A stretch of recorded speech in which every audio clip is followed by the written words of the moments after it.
Welcome back, everybody, to another episode of the Downline Podcast. Ethan, how are we doing today? How are we doing? Yeah, we're doing great. Very consistent schedule, as It's you a guys can it's a tell. great listen. We're on that every single week. We're Look, put it this way: the alternative is we don't do a podcast, so the that's better than the the alternative. alternative is it doesn't exist in Yeah, any capacity whatsoever. Listen, we'll lock in. We're locked in. Trust. Absolutely locked in. There is no questions about it. So it is what it is. Happy New Year, everyone. Actually, it's been yeah. First of 2026. It's been over a year since we've been doing this. yeah, we If you look at the haven't calendar. yeah, we haven't done a pod since last year. It's crazy. Um, we hope everyone had a good, happy, and healthy Yeah, holidays and everything like that. But we're yeah. we're ready Hope to. hope for your hope everyone got what they asked for in terms of free agent signings or trades. Everyone getting what they want as a fan. In certain aspects, I'm sure that there are some that did that. Yeah. Some fans would be like, "Shit, I am." Those particular moves, oh, we're gonna get into We're those. gonna we're gonna get into them. You want to jump right in? Yeah, let's do it. All right. So it's been a minute since we last day. It's been a couple weeks, so we do have some stuff to trek back over. So we're gonna start the first significant move from the last time we did it. First one was Shane Baz going to the Orioles. So this included a couple of prospects. There were, I believe, four prospects that went, excuse me, to the Rays, and one of the competitive balance picks. This seems like a lot for Shane Baz. Like, we know that the Orioles are trying to improve their starting rotation. That's been no secret. Like, they've been linked to starters since the offseason started. They've been linked to guys like Framber Valdez, and they were linked to Dylan Cease. They've been, thrown around as names for these guys.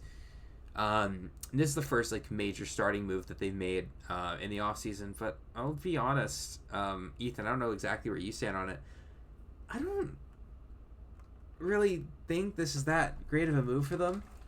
Um, I don't think Shane Baz is like a terrible pitcher or anything by any means, but I mean you're trading a pretty hefty package for somebody who's slotting in as your 2 or 3 starter when in reality is probably closer to a 4 or 5.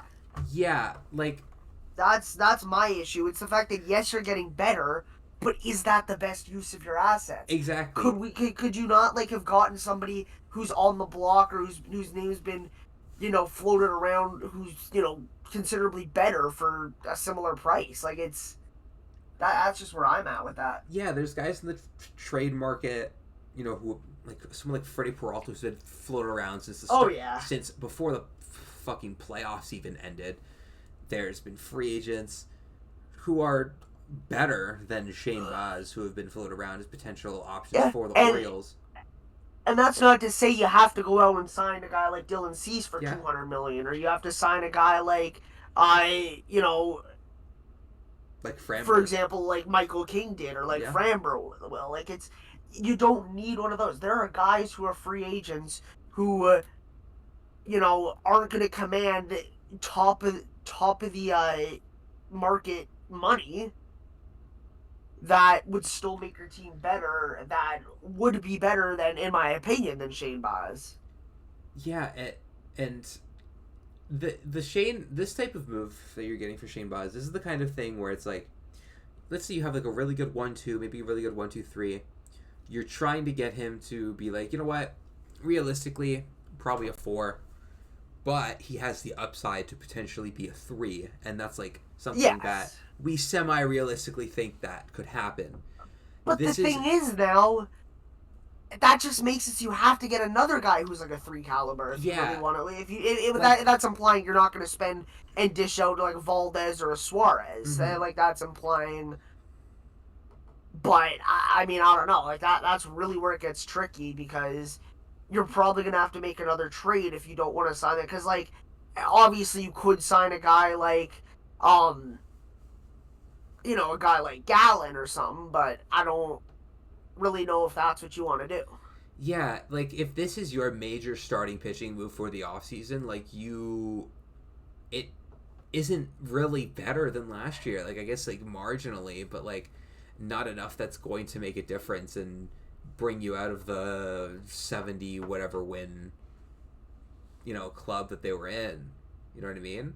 Like, Yeah. it's just not enough. That rotation's not that much better. Like, I don't know. And for this package, too, you know me. I usually, for the most part, will be like, you know what? Even if you got to overpay to get a guy, you do it.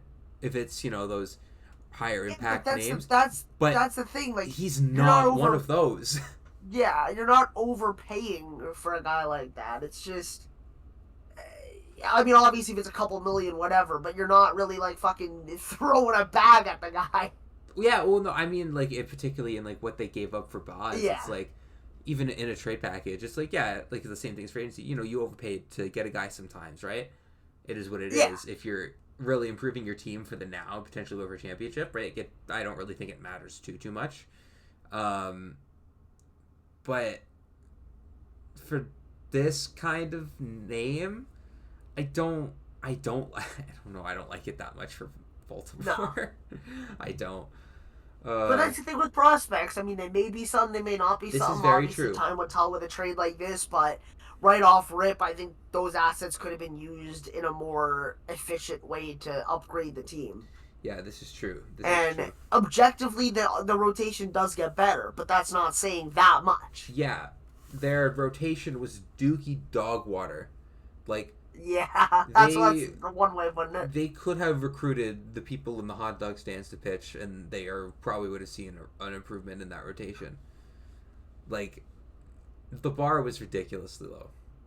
But I don't know. This is not to say that this is the end of their offseason. It's January 6th right now as we're recording this. It's 8:15. Yeah, I mean, another thing is that we're not a major league front office. They could see something in him that we don't see, that we don't know, that we don't have access to in terms of, like, analytics. Like, they might see something that they say, ooh, we can really help him reach his full potential, or we can, get the most out of him, right? So this is one move in particular, like, we're going to talk about a few other moves too. This is one in particular where I've seen a lot of, like, I've seen a good amount of, like, differing opinions on it.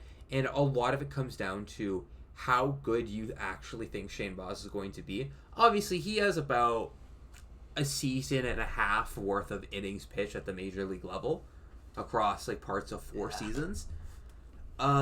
If you there's a camp of people who think, like, his stuff is still really good, like, it's gonna be what it is, and it's gonna be fine. And that's clearly, it's where it seems that's kind of the mindset that the Orioles seem to have.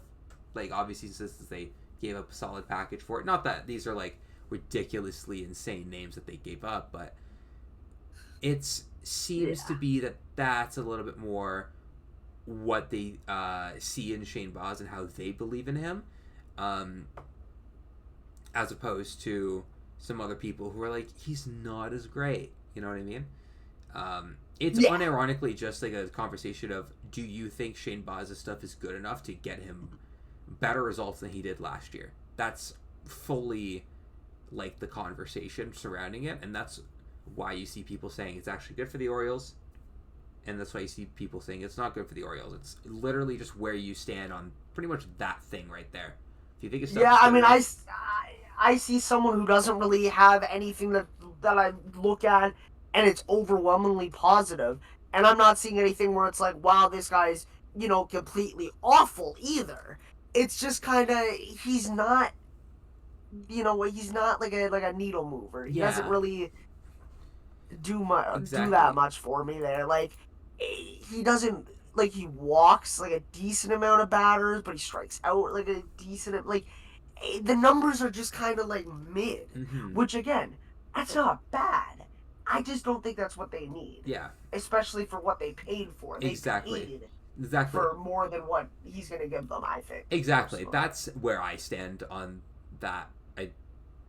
To me, that's kind of where it is. Like, I just simply don't think that he's the kind of guy that you overpay for a trade package for, or free agency or whatever. He's not the kind of guy that you overpay to get. I don't think. That's not to say there's no upside with it. Like, obviously there is. But I don't know. I think they still kind of need to do some work on that rotation. We'll see what happens, I guess. All right, next move. This is a little bit of a this is a doozy. It's a 3-teamer. The Pirates getting Brandon Lau, Mason Montgomery, and Jake Magnum. The Rays get Jacob Belton and righty Anderson Brito, and the Astros get right-hander Mike Burrows. So, the big part about this trade is that the Rays are sending Brandon Lau away, and he's going to Pittsburgh.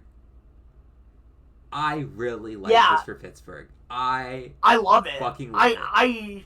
I love it. And I'm just going to say this right here just because we're already talking about the Pirates and what they've done this offseason. Ryan O'Hearn contract, the first multi-year deal they've given out since Ivan Nova. Ivan Nova, you can rest 2017, I want to say? I think it was 2016. 2016? But it's been a long time coming. 14.5 for 2 years, Ryan O'Hearn. That lineup is looking pretty good right now. It's getting to a point. Listen, and we've said before, and I said before on here, like, the Pirates are, like, they just need a couple bats, and, like, they will be a team that you look at for a playoff spot. Like, their pitching is pretty nice. Like, their pitching's nice, and it's like I mean, they also have a lot of prospects that are, like, you know, on the cusp. Connor Griffin's close. Connor Griffin's really close. Like, the only reason I don't think he'll be starting opening day is simply for his service time. They want to save it. Mm-hmm. That's the only reason I don't think he's starting the season. Yeah.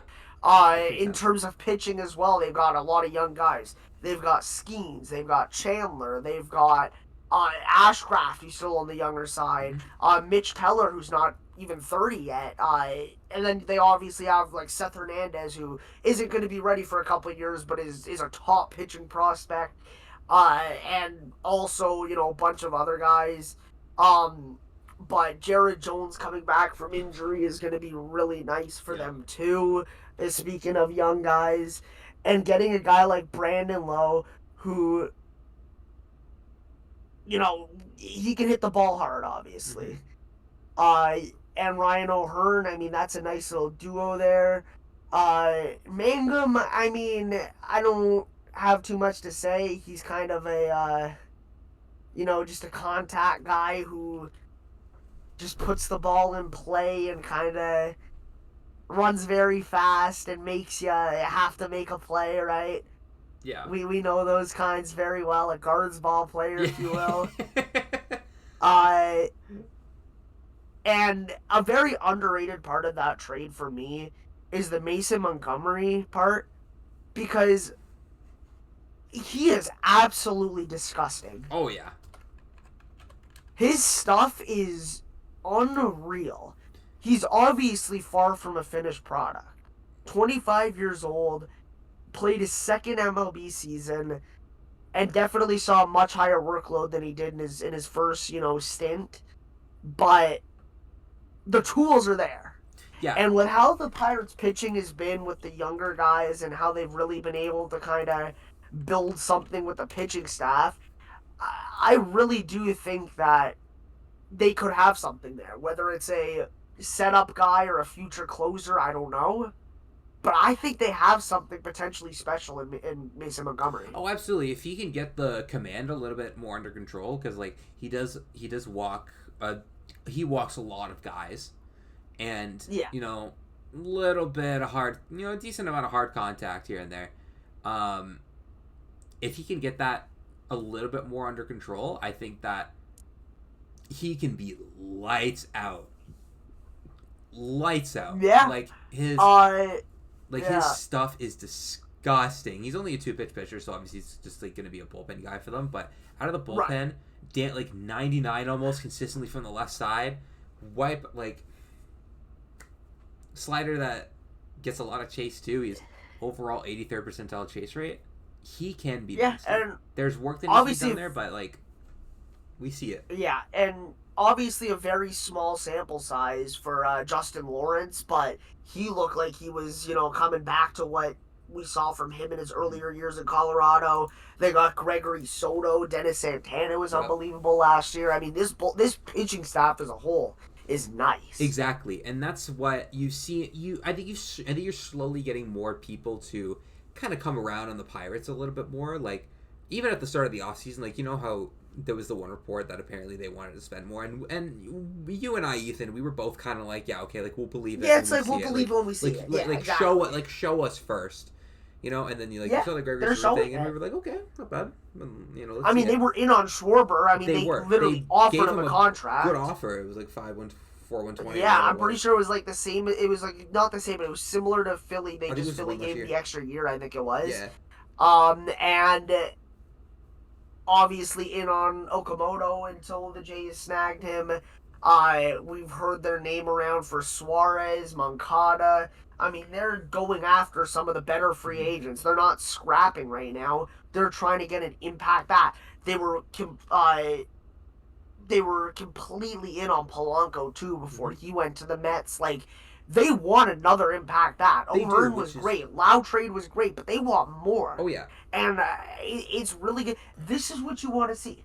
Because I don't want to say the Pirates are ruining baseball, but it's the teams that are in similar situations to the Pirates when they refuse to spend for so long that are ruining baseball more than the teams that are spending. Why is it the issue of the teams that are willing to spend when there are teams who just decide not to? It's so good to see a young team with so much talent and potential and a future as bright as the Pirates go out there and spend to get impact bats right now to help this team now and even down the line. I mean, you're also giving your lineup protection. You're allowing the players that you already had under contract, whether they're the younger guys, whether they're the veterans that just haven't really got it going too much. You're giving them lineup protection, and as a whole, that's going to make them better too. Yeah, absolutely. Like, whether, like, already, like, this and O'Hearn, like, it's two really good additions to their lineup. If they are able to get something else going, which they're, you know what I mean? It's totally not off the table that they're going to add somebody else, right? Like, I mean, you basically just went over, like, all the different guys that they've been in on. And it's, especially for the Pirates too, it's so refreshing to see. I know you brought up you don't think they're ruining baseball specifically, but like when people talk about the small market, the quote unquote small market owners refusing to spend, like this is a team that gets pointed to a lot, and I mean rightfully fucking so. Like the Ivan Nova thing wasn't a joke, like, you know what I mean? Yeah. That was a thing for a reason. Like they just didn't fucking hand out contracts to guys.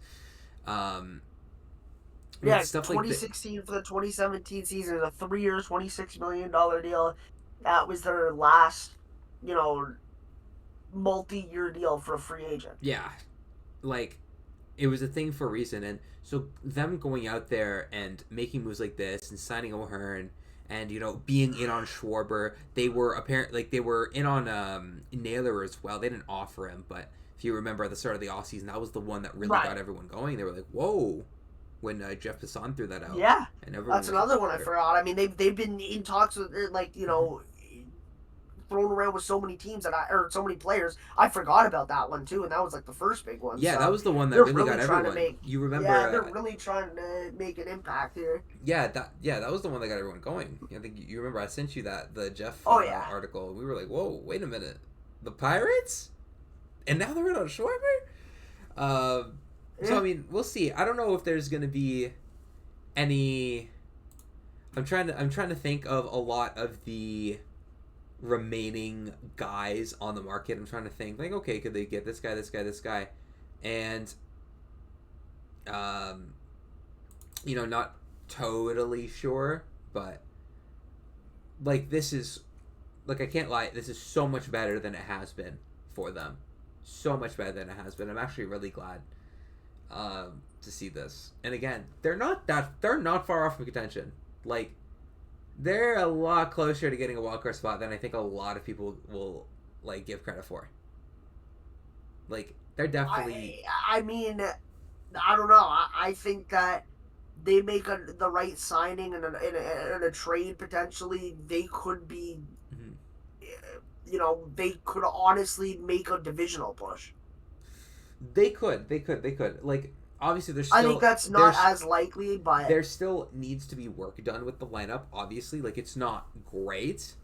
You know what I mean? It's not that good, but these are two very notable like positive additions that are pushing you in that right direction. I think they need like one or two like big guys in there before yes.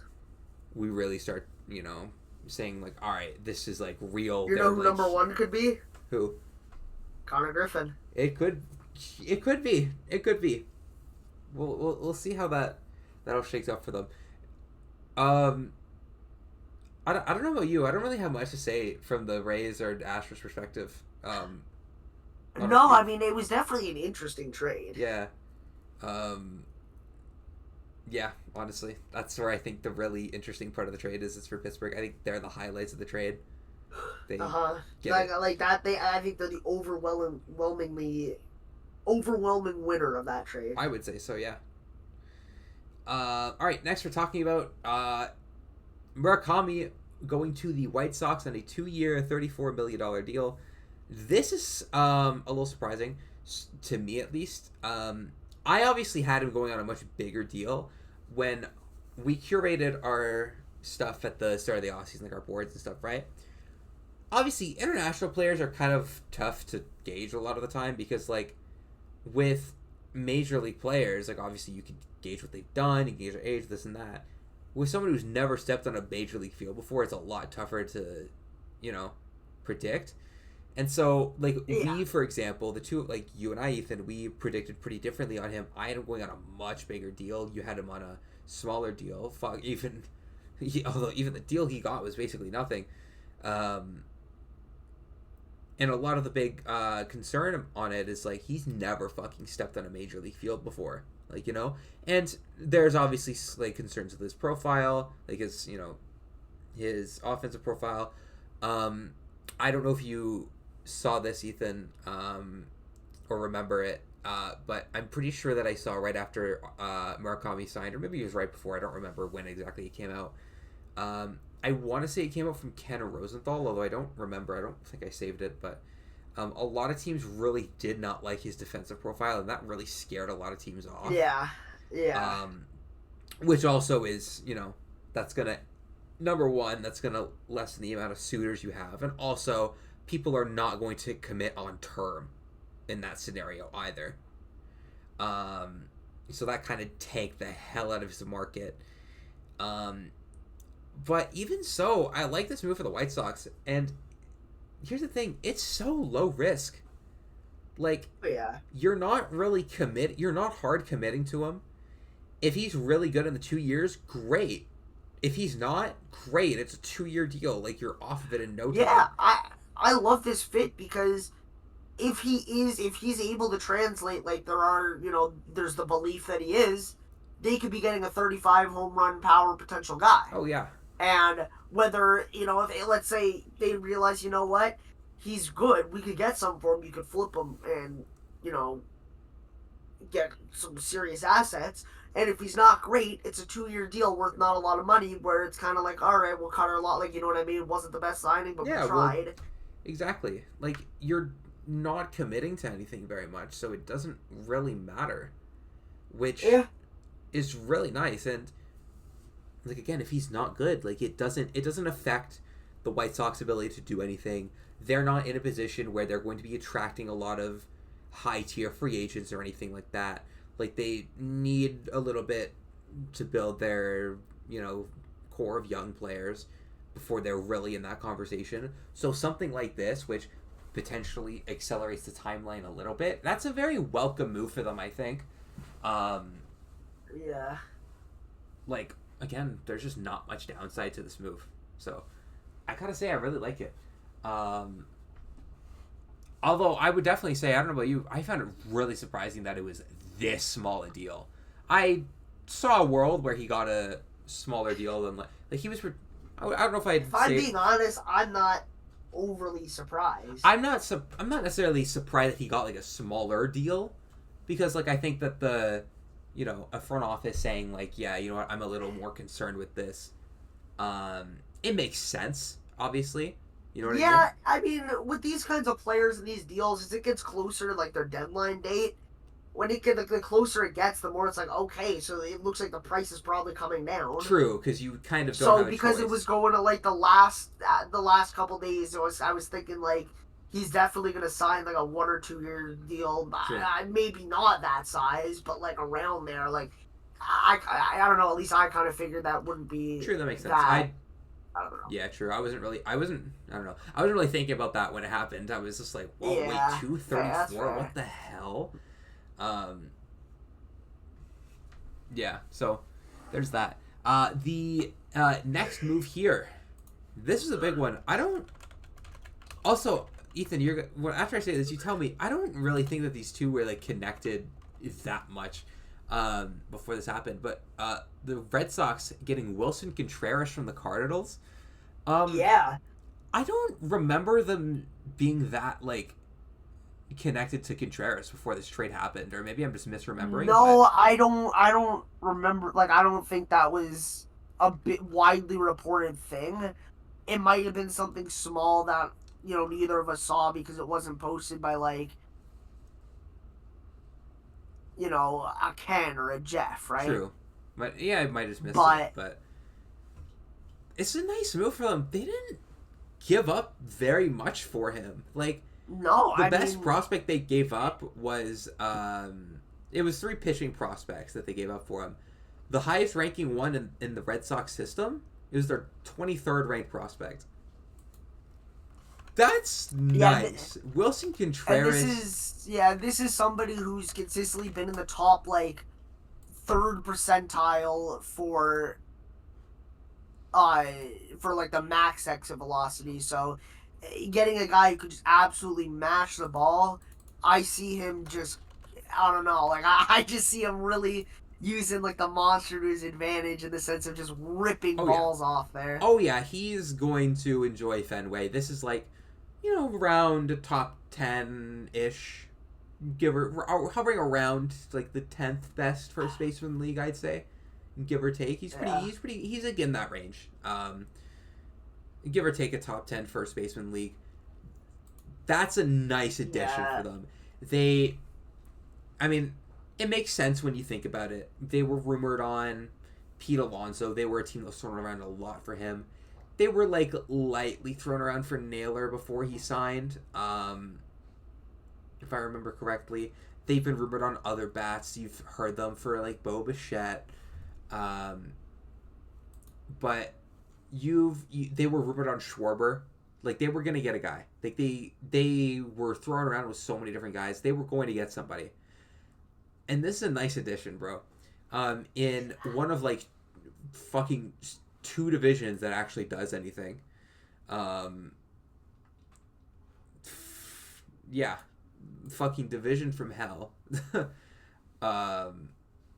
Yeah, man, it's a good addition for them. Like there isn't that much left of this contract. He's not getting paid that much. He's not even getting paid $20 million annually, and plus you have a club option for 2028. If you want to exercise your $20 million, there you go. Go ahead. You don't? Yeah. Great. You can let him go. I don't really think that there is much regression to be fearful of with Contreras. Right. He's 33. He's going to be going into his age 34 season, but like I wouldn't expect things to decline very quickly. Like maybe a very slight like 10 OPS point decline, but that's like it. Maybe you know what I mean? Like Yeah. I think like you're fine. Like he's a good defensive first baseman. He mashes. You're good. This is a very welcome move for them. Yeah. Not really that crazy a cost too. So yeah, I don't know if you have much else to say on that. I think it's pretty like slam dunk W for the Red Sox. Yeah. All right, so we'll move on to the I next mean, one here. it's just this AL East division. It seems like every time there's a player on the market, it's like, oh yeah, every AL East team and the Dodgers are in on this No, guy. I Like, swear can to God, anybody no. else please do I something? swear to God, this is the only division that does anything. It's us and the Dodgers. Yeah. That's it. And like, sometimes it's the Mets that are not this year, but like before it's be like, oh, here's the Mets. You know what I mean? But Yeah. nobody else in baseball does anything. Everyone's like, yeah, we're good. We're chilling. We don't need to add to our team. We can just do this. Thanks, guys. It much appreciated. It means a lot. Yeah. Anyways, we'll move on to the next move here. Jeff McNeil going to the Athletics. I love it for the Athletics, Yeah. honestly. This was something that you kind of saw coming a little bit. Speaking of the Athletics, you hear the news that came out today? What came out today? So... Oh, with the fucking trademarks? The trademark, Oh my god, that's so funny. I saw that. How do you... Oh my god. I feel like that's something you probably should have figured out before you announced the move, no? Yeah. Like, before you not even just announce it, like, you've set the plan in motion. You know what I mean? Yeah, because now the issue is, you can't do what, like, the hockey team does and just go by Vegas, because Vegas was also denied. So now you're either going with something crazy like Sin City Athletics, or you're just not using the Athletics. Which would be an even bigger middle finger to the fans of Oakland. Which is crazy. Like, they're literally just saying, fuck you. In but craziest way possible. But back to the actual trade. Anyways, yeah. Jeff McNeil, he's not, your flashy, he's not like a flashy superstar where it's like everyone gets excited, but that's a solid middle of the bat lineup for an offense that really showed a lot of promise last season. Oh yeah. He 111 WRC plus last year. Low key has been finding like a little bit more of a power stroke the last 2 years. Not necessarily a power hitter, but between about 15 or so home run capabilities in there, I'd say. Definitely welcome. He's really good at getting on base. They didn't really give up. Again, this is another guy they didn't really give up. They just gave up one minor leaguer for him. Not like a super high level minor leaguer either. The guy that gave up for him, Yordan Rodriguez, he's 17 years old. Like, that's a full just lottery ticket. And maybe, who fucking knows? Like, it's like impossible to say right now. I mean, the guy's 17 years old.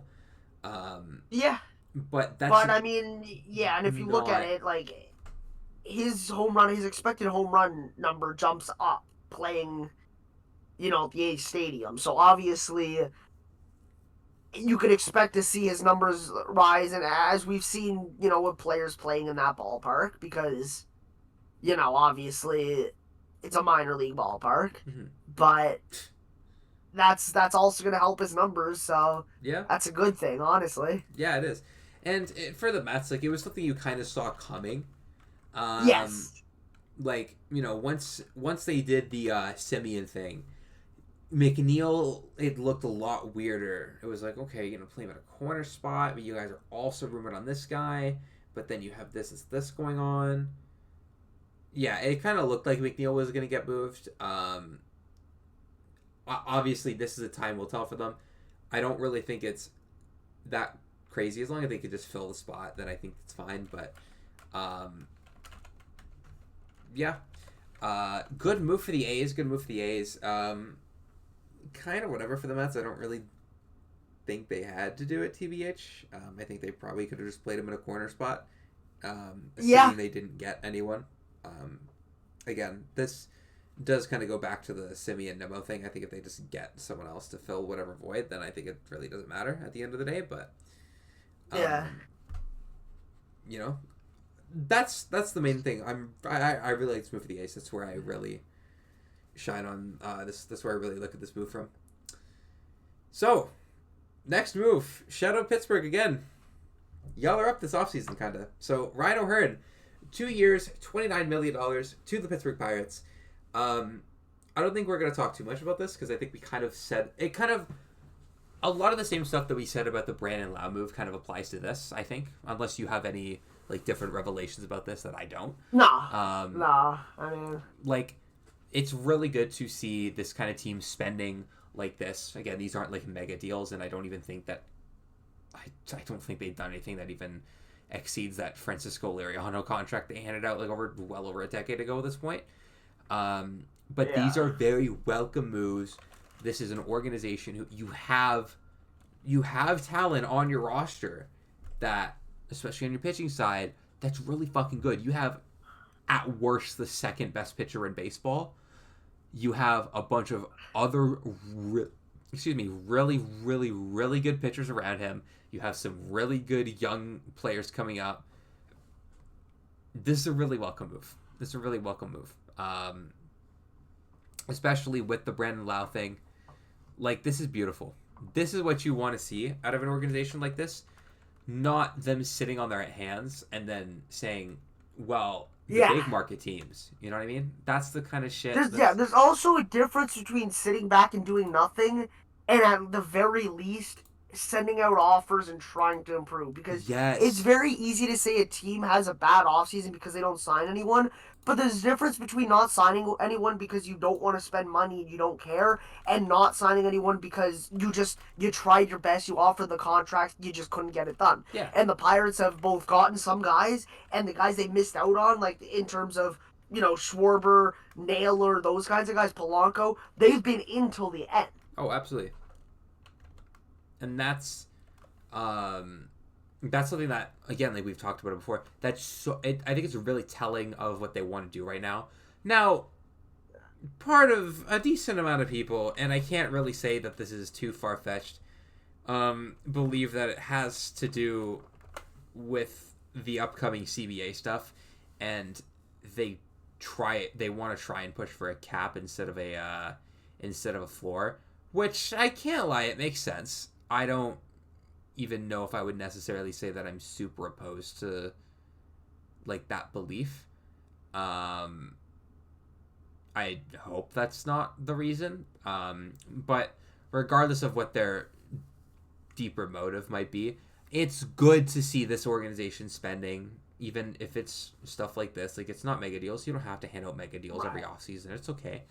But it's really nice to see this kind of, these kinds of moves from them. It's really nice to see. It puts a smile on my face. You know what I mean? Yeah. All right, next one is Pete Fairbanks. So going to the Miami Marlins on a 1-year deal. The man I'll say this. What? I think Fairbanks to the Marlins is one of the most obvious things happening going into free agency. Oh, yeah. 1 year, $13 million.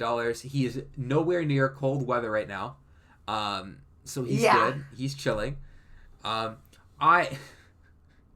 amount of people that I had seen say, I see this as you see some of the same things I do. Like, we're both Jays fans. We're in the same corners of Twitter a lot of the time. The amount of times I'd see a Jays fan saying, like, oh, we should blah, blah, blah. Fuck no. And this isn't to say that Pete Fairbanks is bad. But if you have, like, a fucking... I think it's a nerve issue or something. That, like... Don't get me wrong.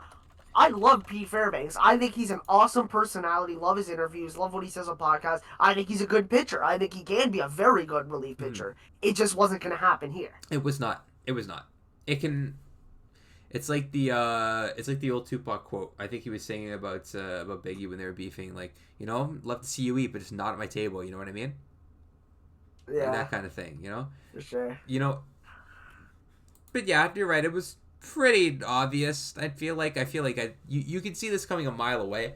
I feel like the only surprising thing about this is that it took this fucking long.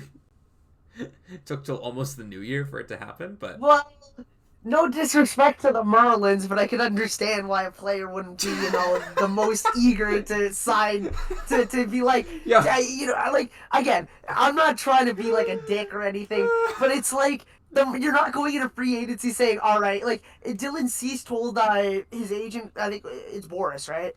I think he literally said, like, get me to Toronto, right? I don't think anyone's going to their agent saying, hey, whatever it takes, get me the Marlins. Give me the Marlins. That's why I think it took long. He's like, please, can somebody sign me? Yeah, I don't think the sentence "get me to the Marlins" has ever been uttered before in human history. I actually think that on this podcast, maybe back in like the early 2000s or something, sure. Maybe. But right now, that's just. I think this is probably the first time since maybe like 2004 that sentence has been uttered. Yeah. I think. Oh man. Yeah, I mean, man, it's a good deal for them. It's a 1-year deal. He's good. I don't really think there's much to say about this. Good deal for the solid deal. Yeah, I mean, it's kind of like what I was saying with Helsley, why I thought he'd potentially sign with the Pirates. Just kind of like, why True. not? Guy who kind of, I don't think that Fairbanks needs to prove it as much as Helsley, but in the sense of a potential trade guy, by the deadline. Yeah, and maybe that ends up being what happens, but who knows? Yeah, just a solid move for them. I don't really think it. Could you imagine there was a team in like, I don't even know where, like Alaska or something, and then like they traded for him? He probably put up like a 12 ERA. It's gotta be finished. He'd actually be finished. Like done. Like completely done for it's over. Chalk it up. It's actually just over at that point. For his sake, thank God. Thank God, that sort of thing. I mean, it's a medical issue, so God knows what'll happen there. I don't even know if he'd be able to do day-to-day things living there. He's just not able to function as a normal human. Thanks, Alaska. Thanks, dickhead. And now pitching for the Antarctica Annihilators, Pete Fairbanks. Yeah, he's fucking Jesse Pinkman in the background, fucking watching his games. It's like he's literally like the in the SpongeBob movie where Mr. Krabs is like in a frozen block of ice. That's literally him. It's him trying to pump a fastball. He can't. Yo, Pete, can we get warmed up, man? You're supposed to be pitching soon. He's just standing there frozen. He's like, yo, I can't. I would love to be warmed up, not in the way that you're talking about, but I would love to be warmed up. Oh man. Anyways, best of luck to Pete Fairbanks in Miami. Great guy. Shut up, Pete. Obviously, wish the best, but shut up, Pete. I just Shut up, Pete, bro. Shut up, Pete. That's more of a shot on Miami than it is against you. No, it is. Oh, it absolutely is. Respectfully, in the most respectful way possible to the organization of the Miami Marlins. Anyways, next one. Merry Christmas, Athletics fans. Christmas Day, you guys got a Tyler Soderstrom extension announced, 7 years, $86 million. I like it a lot. Yeah, like it. It buys out the. It's good to see that they're giving contracts to their young players. You absolutely rock with it. And obviously, hopefully they follow suit with guys like Kurtz, Wilson, but I don't see why not with the Vegas move coming and with how what they've been doing. The front office definitely seems to be headed in the right direction there for sure. Absolutely. Buys out the rest of his team control. It also buys out 3 years of free agency guaranteed, plus a club option for a 4th year beyond his team control. Those years, which I think are what people should look at more when they look at the contract, about $16.5 million, $17.5 million, $19.5 million, and then the club option is for $27 million. Now, currently he's not producing at, I'd say, like a, 27 million. Was it no. Yeah, $27 million level. But pretty easy to. I feel like this is a player who gets overlooked for how good he was last year. He's a 3.5 win player last year at the age of 23. He's really good.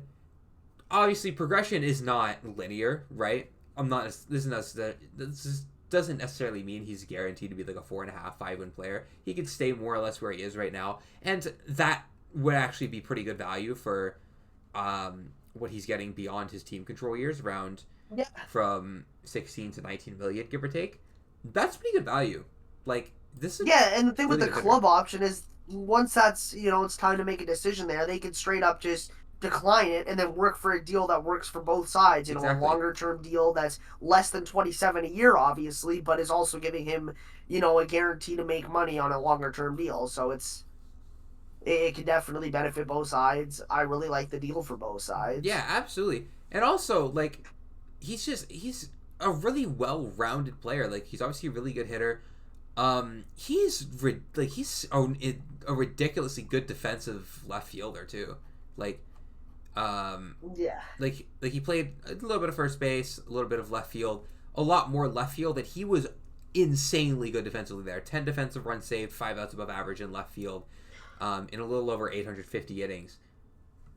That's really good. Obviously, it's left field. It's not center field. It's not as valuable of a like defensive position. But regardless, good defense is good defense, no matter where it is. Yeah. That's like always a positive. You take that.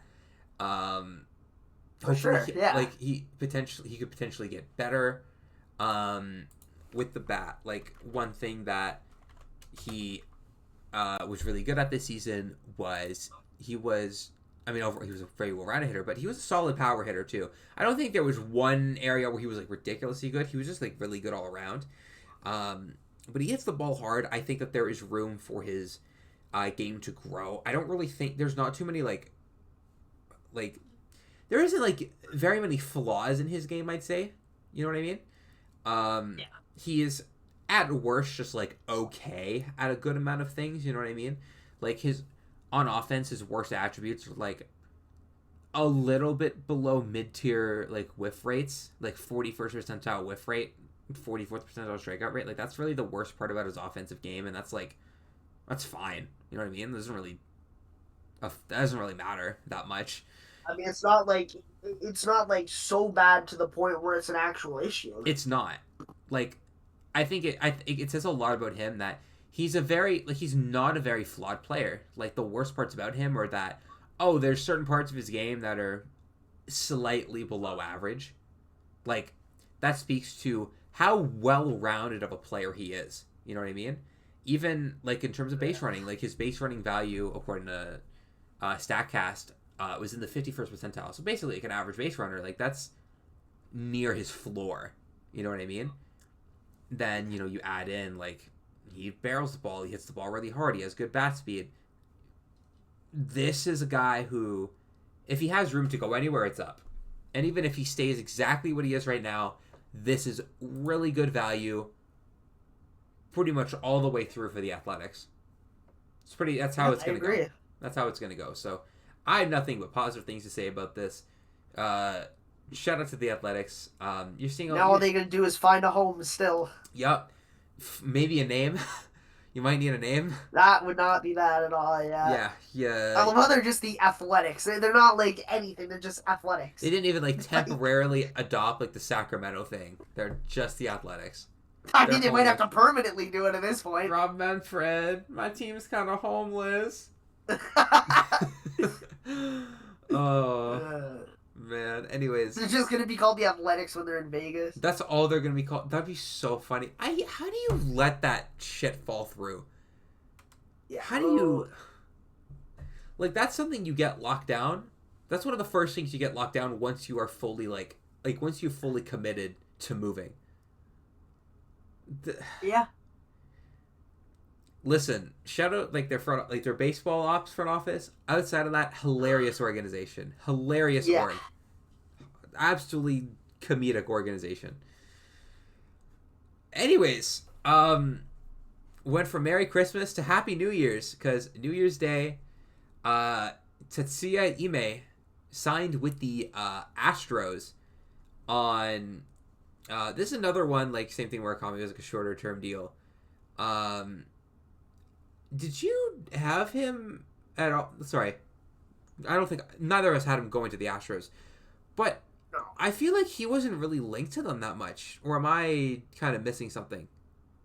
Well, directly by name, I don't think so. I think it was more so the fact of, Framber's probably gone. They're going to look to get a replacement, and that's just who it ended up being. True. Like, I feel like, I don't know. I feel like I'd seen them linked to, like, other starters. Like, obviously they've been linked to Framber. Obviously, that's their guy. I feel like they were linked to Ceased. I feel like a Ranger Suarez, another guy that they were linked to a lot. Even, like, a little bit of Michael King here and there.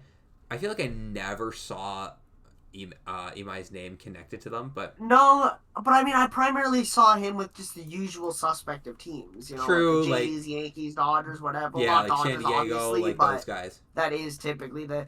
Yeah, I mean, he's already loving it in Houston, clearly. I mean, he's been there for less than a week. He's already been in the suites at the at a Texans game. He's already been courtside at the Rockets. He's loving it there already. Woo, look at that. He's making moves already. I mean, he's safe to say he's loving his new home right now. Yeah. So, I mean, hell yeah, I'm messing with the new home. So this contract, It's a shorter term deal. It's kind of like the Murakami one. It's 3 years, $54 million total. But this is like, Ethan, if you remember these contracts from a couple off seasons ago, those Blake Snell and Matt Chapman contracts when they went to the not the Athletics, to the Giants, where it's like whatever it is, 3 years. I don't know how many years those ones were for, but this is 3 years. There's opt outs after each of the first 2 years. Effectively, it's a 1 year deal. Like, if he's good, he's not going to opt back in. Right. It's that simple. Um, But again, that doesn't mean he's not going to stay there. It just means they'd have this to, is also give true. him It a doesn't different mean deal. that he's only going to be an Astro for a year. They could extend him, or who knows? Maybe he just wants to re-up on the opt-out. Who knows? Yeah. That's a very possible thing that could happen. Obviously, everyone knows the Astros were looking for a starter. They've been linked to a lot of the big names. They've been linked to some of the mid-tier names. But they needed a guy. Starting pitching was a little bit of a concern for them. You know, they had the 1-2 of Hunter Brown and Framber last year, and beyond that, Framber potentially could be leaving. I think this probably makes it a little more likely because I think this is probably going to occupy the role that they would have wanted, or that like Framber was taking from before. If that makes sense. Yeah. So that makes it just a lot more likely. Solid. I mean, yeah, good move for the Astros. I guess my only slight concern, obviously, like we said it with Murakami, with someone coming over from overseas, it's a little bit tough to commit longer term. And obviously, there's a lot of like age happening with this team right now, right? You have young guys, but you have a lot of, a lot of older guys on this roster too. So it's kind of tough to be like, all right, how much longer is this core going to stick around, right? Like how long is this team gonna, be in that mix? This year was actually a year where, I'm not sure if you remember, start of the year, decent amount of people had them really falling out of it, and not like missing the playoffs by a game type of thing, like, out of it, Being like 4th, 5th in the division potentially. Yeah, well, I don't think I saw anyone putting them 5th. I mean, Well, not respectfully, 5th, but the Angels exist. that's more so like The Angels yeah, exist. true. I should say 3rd or 4th. Then. Yeah. No, I get what you're saying. Listen, ain't nobody going below the Angels, No. respectfully. But yeah, like you ideally, I think, would have wanted someone who you can commit to a little bit more long term. But for 2026 specifically, this is probably, I imagine this ends up being a pretty good move for them. I don't think that this says as much about Imai or however you say his name. I mean, as we notice, Ethan, like a lot of the big international names signed pretty much at the last minute or like very close to it. Yeah. Like near the end of that signing window. Murakami did, Ime did, Akamoto, who we're going to talk about next, he did as well near the end of the window. I guess teams are not going to be as willing to commit to that kind of market unless it's someone on the level of like an Ohtani or a Yamamoto or whoever else, right? Yes. Which respectfully, these guys aren't them, presumably. So I mean, we'll see how it works out. There's not a lot of risk involved for this for the Astros, I guess. I guess that is the thing with like committing long term with even like established major league players. There's always risk of like a decline or whatever else happens, right? There's so many variables, obviously. Yeah, obviously, but I guess it's nice for them that they don't really have to worry too much about anything like that. But yeah, I think this is going to be a good move for them. But yeah, that's kind of where I stand on that. I don't know if you have anything else to say, or if no, I mean I agree. I am high on him. I do think that he's a good pitcher, very good pitcher. I think he will be worth the contract and probably more. Mm-hmm. Based off what I've read, what I've seen. But yeah, I mean it is a question mark because they could have the skills to translate, but it's just also so much of a culture shock of just moving your entire life across the world, and it just could be so much of a mental thing. Like, we've seen players play in Japan that had all the talent in the world, but it didn't translate for one reason or another. And I feel like with sports, especially a sport like baseball, the mental side of things is so much more important, arguably more important than anything else. Mm-hmm.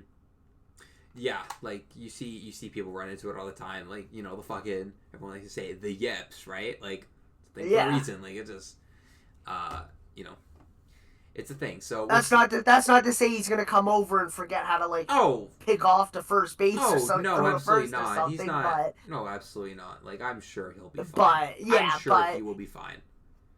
He'll yeah, be just fine over there in Houston. Anyways, yeah. it's time to talk about the most recent of like the notable transactions. Surprise one for us, or especially for me.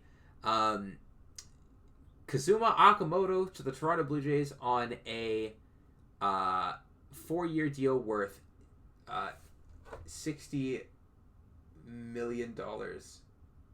Yeah, So, so that's a name who we talked about the Pirates being in on guys. The Pirates were in on him a lot. Right when free agency started, it seemed like the Pirates were like the one team that was going to go the hardest at him. And as free agency kept progressing, that stayed true up until about a day or two before he actually was a Blue Jay. It was like, oh, he's all but confirmed to be a Pirate. Like they're gonna like he's there. They're gonna agree on it. It'll be announced tomorrow, whenever.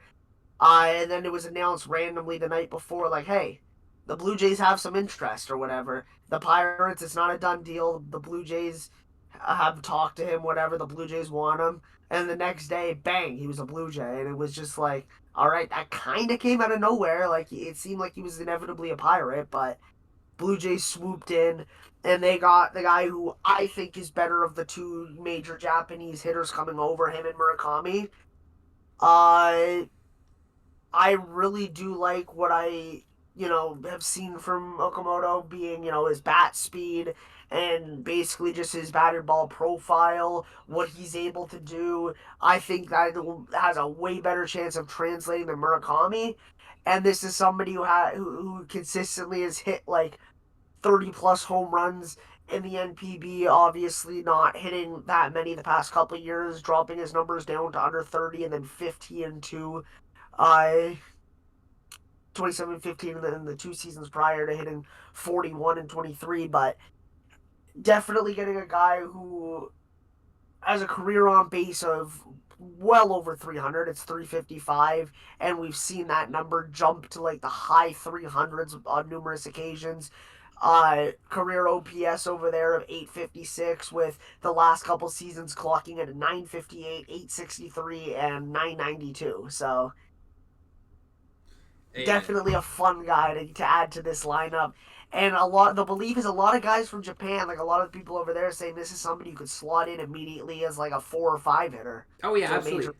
lineup. A So lot getting of a guy who's I was gonna say a lot of the projections for him, like like the projection models, which are known to be a little stingy towards international players, like already have him projected as like almost a 115 WRC plus bat, which I think and bodes that's kind of nice. and those are very conservative as they are for rookies, especially the guys coming over from Mm-hmm. Japan.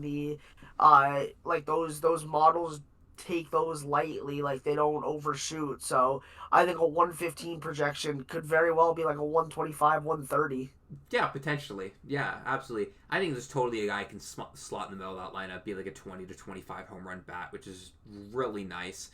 And yeah, and that's a perfect addition to a lineup that just won, the AL for the most part. Obviously Bichette not there, but what's scary and what would really scare me as a fan of a team in this division, if I was like a Yankee fan or something, or a Red Sox fan, is the fact Talk to that him. Talk to they're him. not done. Talk to him. Kyle Tucker or Bo Bichette, one of them is almost certainly going to be a Blue Jay. So Oh, absolutely. the fact that this lineup that nobody thought was going to win the American League East, let alone make the playoffs, let alone go to the World Series and be, an out away basically.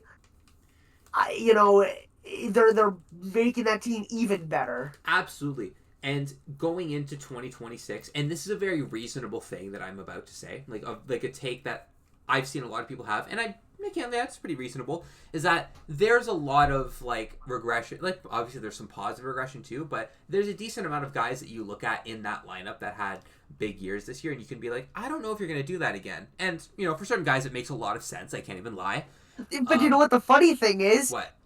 You can say the same about the opposite. Oh, There's yeah, I no know. way that Santander's going to be a 61 IRC plus bat. Vladimir Guerrero Jr. was 137, and that's still on the low side for him. Yeah, and like, that was with they're him. They're going to pick up the slack. That was with him, like, kind of rushing back from an injury and then, like, not being super great after. Which, I agree with that, too. I think both sides are very true. I think there's certain things where it's like, yeah, I don't know if, like, someone like... Who's the guy?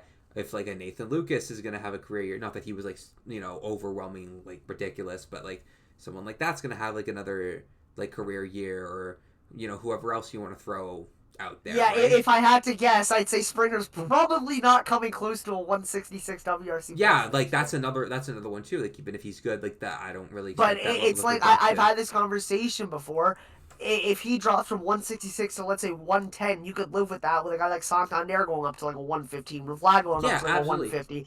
Bringing Okamoto in at, like, a 115, 120, and then the addition of, like, a Kyle Tucker or Bo Bichette reunion, which would be up at, like, 130 minimum, so... Yeah, absolutely. When I did, like, a little, like, mini off-season plan thing for them, and one thing that I didn't really have many major, like, offensive additions, because I just could not figure out how to make them work in an everyday sense. And I did say, like, even, like, I wrote that article and I said, like, hey, this is not to say they shouldn't do it, because if you have the opportunity, you go fucking do it. Like, I just didn't know how to make it work. What this does as well is it's like, it's not even just improving it, it's also protecting against certain guys regressing, which I actually think is a little bit more important in Toronto's case than, like, upping the level of the lineup. Like, obviously that too, but I actually think that that's the more important aspect of, like, getting Okamoto or any other high-level bat for them, is protecting against regression. Because if you assume that the lineup just overall performs the way it did last year, it's kind of tough to find a way to, like, meaningfully improve it. You know what I mean? Like, not that there aren't guys, like, there's, Tucker or whoever else. But obviously, like, so many guys in and out getting at bats and all that, it's tough to find that. The big thing is everyone going to keep it up? A good way to do that is just add more fucking talent, right? Yeah. And Okamoto's not going to eat at, like, too many guys at bats. He can play really, like, three. If you want that to count. Is such an underrated part of this team. The versatility. Barger, third base, right field. Vlad, he could even play third as well as first. Okamoto, third base, left field, whatever. First base as second, well. Second, third, short, left, fucking David Schneider, second, left field, right field, wherever. Like, so many guys can play so many different positions to the point where you're not at a loss for positional value, in the sense of you don't have to worry about taking the wrong guy out of the lineup, because you'll have a guy on the bench who's just as good to be able to play any position to replace him. Oh, absolutely.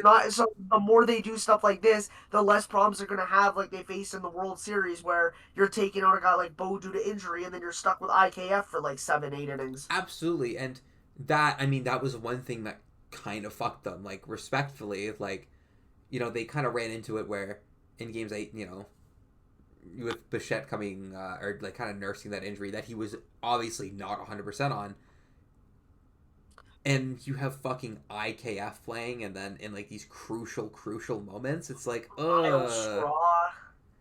But now, in this scenario, it not only just improves your everyday lineup, because guys are going to be still, in and out, they're going to be, mixing things up a lot, and that's the thing that they did a lot last year, too. That was a big part of their little formula. Now, when you go to the bench and you say, all right, you're coming into the game to hit for this guy, or you're coming in to play this, or whatever, you're not, like, you're not saying, why the fuck is IKF hitting? You know what I mean? Yeah. You're not saying, why the fuck do I have to watch this guy hit again? You're like, oh, okay, I got you. I see you. Because right now, for the most part, it's the same lineup, but take away Bo and put in Okamoto. You get Kyle Tucker to the mix, or even bringing back Bo, and the team becomes even better. It's ridiculous. So it's really at the point where it's like, you know, get who you can, because this team is going to be nasty no matter how you play the lineup. No, literally. No matter how you pencil them in. That's exactly what it is, and that's such a good thing to have. During the regular season, it helps you stay afloat better when guys get injured, which also helps give you a little bit of insurance for the postseason when that happens as well. Which, I mean, fuck the Blue Jays. Something they could have used in the postseason. Not that it necessarily bit them in the ass that hard, but no, but I mean. Yeah, I mean, you have a top 3 lineup in baseball right now. Mm-hmm. And add a guy like Tucker, that's, I would say, the best lineup in baseball. It's up there. It's up there, man. You got a probable top 5 rotation in baseball. Yep, potentially. Yeah, there's a lot. You've got a borderline top 10. The bullpen's the weak spot, but even that's not awful. It's a good bullpen, but it's definitely the weak spot of the team. It's definitely top 15, but probably closer to 15 than it is 10. Yeah. There is a ridiculous amount of, even before you say, oh, well, they bring back Bo or they get Tucker, there is a lot of upside with this team. And their floor is kind of high, too. They look like a playoff team right now. And that's before they're adding an all-star level bat that is almost inevitable. Which, listen, that boy Ross is moving different. That boy Ross is moving different. That boy's like, yeah, we want to add another guy, and the ownership got us. Yeah. Let your nuts Ed Rogers. Talk to him, Ross. Talk to him. He's just, he wants to spend. He wants to win. And that's what you're going to need for a team that's trying to make a World Series again and then this time finish the job. You're going to need guys who can do that, and we're definitely in a position to sign these guys because we're not strapped for cash, and we got an owner who wants to win. So it's really a good feeling, truly. It's a beautiful thing. It's actually just a beautiful thing. Listen, seeing those tweets of Yankees, Red Sox, whatever fans being like, why, come on, why is this team have to keep doing shit? It heals my soul. Yeah. It heals my soul. It's kind of beautiful to see, Anyways, I don't know if you have anything else to say on that. On the Okamoto thing. Or if you're ready to move on to the next portion of what we have going on here.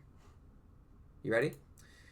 Yeah. All right. So, obviously, it's the offseason. It's ranking season. That's what we've been doing last couple of times. Last time we did second baseman. We're doing third baseman right now. So, as always, we're going to be doing our top 30. We'll go in tiers of 5, reveal our our groups of 5. We'll talk about whatever's noteworthy in those tiers, and then we'll go on to the next as we get to the top of the list. I guess I'll start with my 30 through 26. Also, keep in mind, this is in part we're projecting a little bit. Obviously, we're taking what have you done for me into account, but also we're using that to say, what are you gonna do in 26? You know what I mean? So it's a little bit of both here. So if there's anything that's a little off, it's some combination of things. We have to try. We're thinking about multiple things here. So anyways, at number 30, I have Nolan Arenado. At 29, I have Royce Lewis. 28, I have Blaze Alexander. 27, Ramon Urias. And 26, I have Miguel Vargas. Ethan, who do you got? So for me, 30, I've got Royce Lewis. 29, Noel V. Marte. 28, Jared Triolo. 27, Yohan Moncada. Number 26, Marcelo Meyer. All right. So who do we share in this tier? Talk about Royce first. Royce Lewis, man. Royce, dude, you remember? Listen, That You well, say what I think you're gonna say. I was gonna say it still does. It still haunts me. But It does. it's still not as much now. But um Yeah. that Royce Lewis is a kind of tough one because like I still like I can sense the potential still. I can still feel it. It's just it's one of those things where we talk about where injuries, even if they're playing but coming off an injury, it can take a while to adjust. And I gave him the benefit of the doubt in 24, and like I thought, he just if he could stay a bit healthier, he'll be back to where he was. And then 25 happened, and it's just kind of like, yeah, he's still not like fully healthy, but he's also not He's also just showing. not playing good, period. Which is like kind of unfortunate. Like it's I mean, in the nicest way possible, it's the worst baseball he's played at the major league level. Like he Yeah, was 15% worse than the league average hitter. His defense was very which I mean, granted, it's not like it varied that much from what it's been throughout his career, but like still, like this is like he wasn't hitting for any power. He was walking less. Like it wasn't a great showing for Royce Lewis. Um, he was like he was like a 1 win player last year, and again like we're already like I again this is not to say that he's completely cooked. He's gonna be going into next year's gonna be his age 27 season, but like the meme with the rabbit and he's got the clock. yeah. That's what I'm feeling right now in Royce Lewis. Like it's ticking. It's ticking. But look, he was drafted first overall for a reason, right? So It is. That's why I'm saying like I he's not I'm not saying he's done, but like no, I know you're not. you're on the clock. You know what I mean? Yeah, It's getting to that time where we're going to need to see it a little bit more. And for his sake, I hope that he's able to stay a little more healthy. I think if he's fully healthy, I think he's going to be better than whatever the 30th. He's going to be better than like this range, right? If yeah. he is fully healthy, I think just by default. Um, but even so, this is the most he's played in a season, and it's the worst he's played in a season. You know what I mean? Yeah. I would love to see him, like, kind of take his chain back, but Royce Lewis, it's not looking a little too great here. Uh yeah, there's some other guys on here. You know, having Nolan Arenado this low makes me sad. It makes me sad, man, because like I mean, do you remember when we did the free agency then the trade episode, and we brought up like a potential Nolan Arenado trade, and one of the things I was saying was like, who the fuck actually wants him on their team? I say that in the nicest way, but like that's why he's 30 and not higher. But like he's not doing much, and it's kind of sad. Um, I do think that there's a little bit of room for him to be better. Like maybe he can be like a 1.5 win player in 2026. I hope, whether it's with St. Louis or whether it's wherever else. We're still waiting for that trade to happen, whenever the hell it's gonna happen. Um, It's okay. You can go when you feel like it. yeah, you can go when you feel like it, kind of thing. Yeah. How many off seasons in a row has this been that there's been a Arenado rumors and like At nothing's least happened? three. Like yeah, this feels like the third off season in a row where that's been happening. Um, I don't know. Hopefully he's a little better, but I'll be totally honest with you. I don't have much faith there. Uh, talk to me about talk to the people about Marcelo. Yeah, I mean, young player, obviously. We know what he can be. We know what he was brought in to do. And, you know, we haven't gone an extended look at him in the majors yet. Like a legitimate rookie season, because he definitely Played like 40 showed games. a bit of, yeah, but he's just such a talented player, and he's a good defender already at such a young age True. that he will mature into his bat.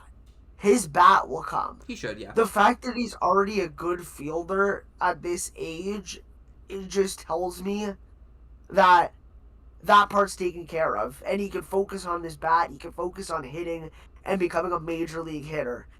And this one is also one that's more so of a projection, but look, I mean, he got it, like I said, he got his bat, or he got his glove there.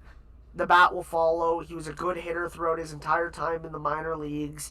Uh, obviously coming in playing high A and dominating, and then going to double A, and 23 when he was age 20 had some struggles, but then faced the same level the next year and absolutely torched it. So it's clear what he's able to do when he gets some time to kind of prepare and get used to it. Then he turns into a very good hitter in terms of being able to hit at the level that he's consistently played in.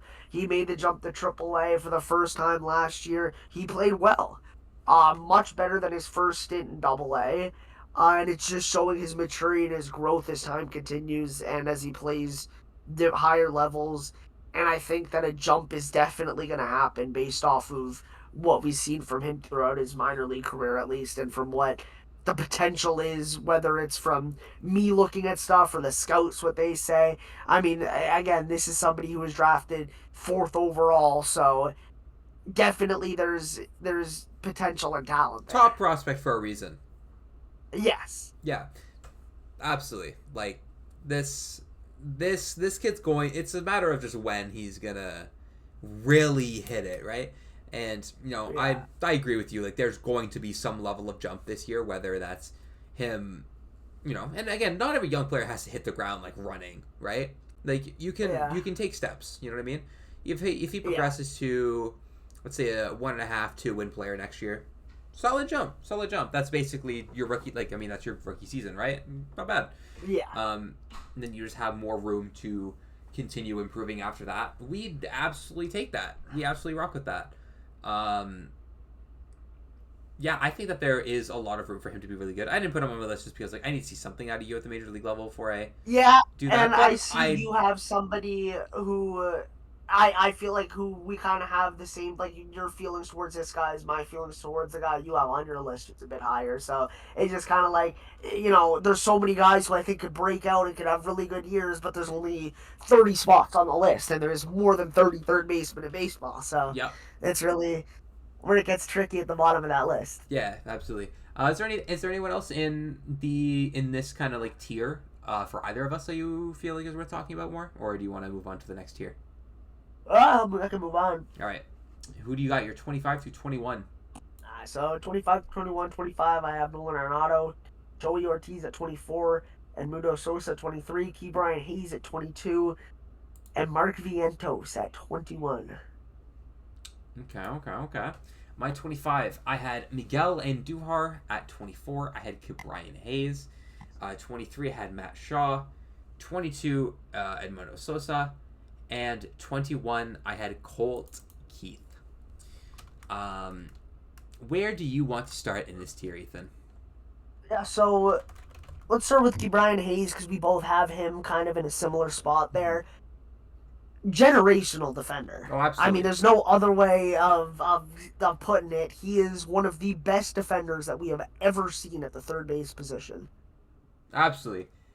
Like, we say pretty much honestly anytime we get the opportunity to, if he's like an 80 WRC plus hitter, he's like a 2.5, 3-win player. Like, he's like, that's insane. I mean, like, 2022, he put up a 86 WRC plus with a 3.1 F4, which is just absurd. Like, if you were to show his offensive stats and be like, yeah, there's a 3-win player, your thought is this guy Jesus Christ in the field? Literally. And pretty damn close to it. He's as close as you can get to, turning water into wine and all that in terms of defensive capabilities on a baseball field. Yeah, I mean, his bat really did pick up after that trade to Cincy, though. It He did. really did look like a good hit, like a solid hitter. It did. Some of the projection models are liking a little bit of a jump from him overall for next year. Yeah. Like for example, Steamer has him at an 84 WRC plus for next year. A lot of the other models on Fangraphs have him like either above 80 or above 70, which would help his value big time. They have his WAR low because I think Fangraphs just fucking hates every single defensive player ever. Yeah. But that's the thing. He put up a 1.4 WAR this season with a 65 WRC plus. How would his WAR go down with a WRC plus 20 points higher? It's so funny. That's what I don't understand about that. Their projection models for players who are love first guys or whatever. It's so funny because they hate these guys. Why is his defensive value going from 19 to 7? 19 to 5.7? Yeah. What the hell's going on? I don't know. Is he trying the cricket strategy where you don't use a glove when you're fielding? Is that what he's trying? Everything has to be barehanded. Yeah, I mean, honestly, that's the only way to make him fair and not an insanely. Yeah, I don't know. Maybe they have something on him that we don't, but who knows? Yeah. But yeah, that's someone we always talk about is a very low key kind of sleeper player.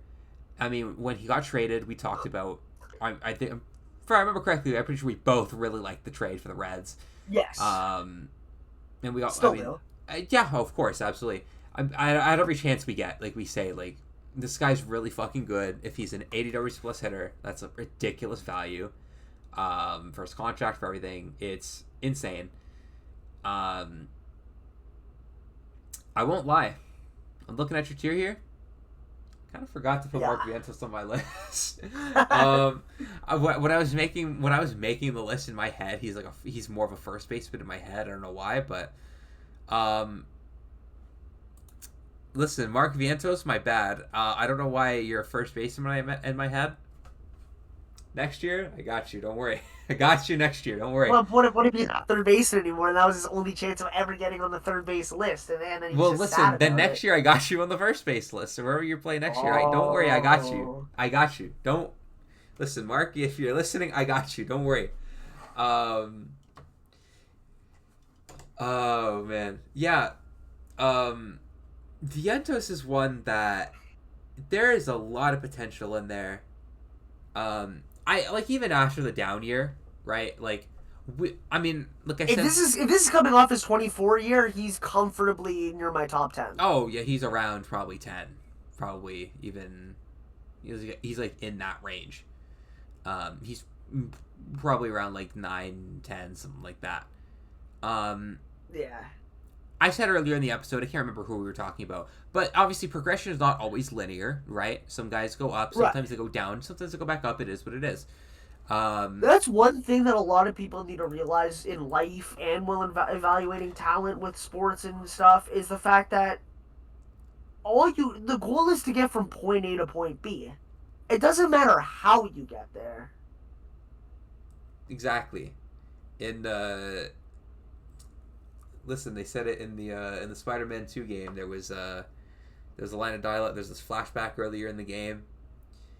He goes to teenage Peter Parker and he's whatever, and Aunt May's telling him, he's like, listen, balance is a process, not a destination. Obviously, we're not talking about fucking balance, but it's you know what I mean?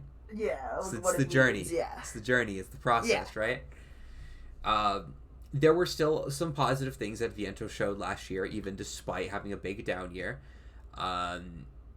But he was still his ability to mash the ball never exactly. He was still hitting the ball hard. He was still getting his barrels in, which that's a very good. I mean, we say it all the time. That's a very good skill to have for anyone.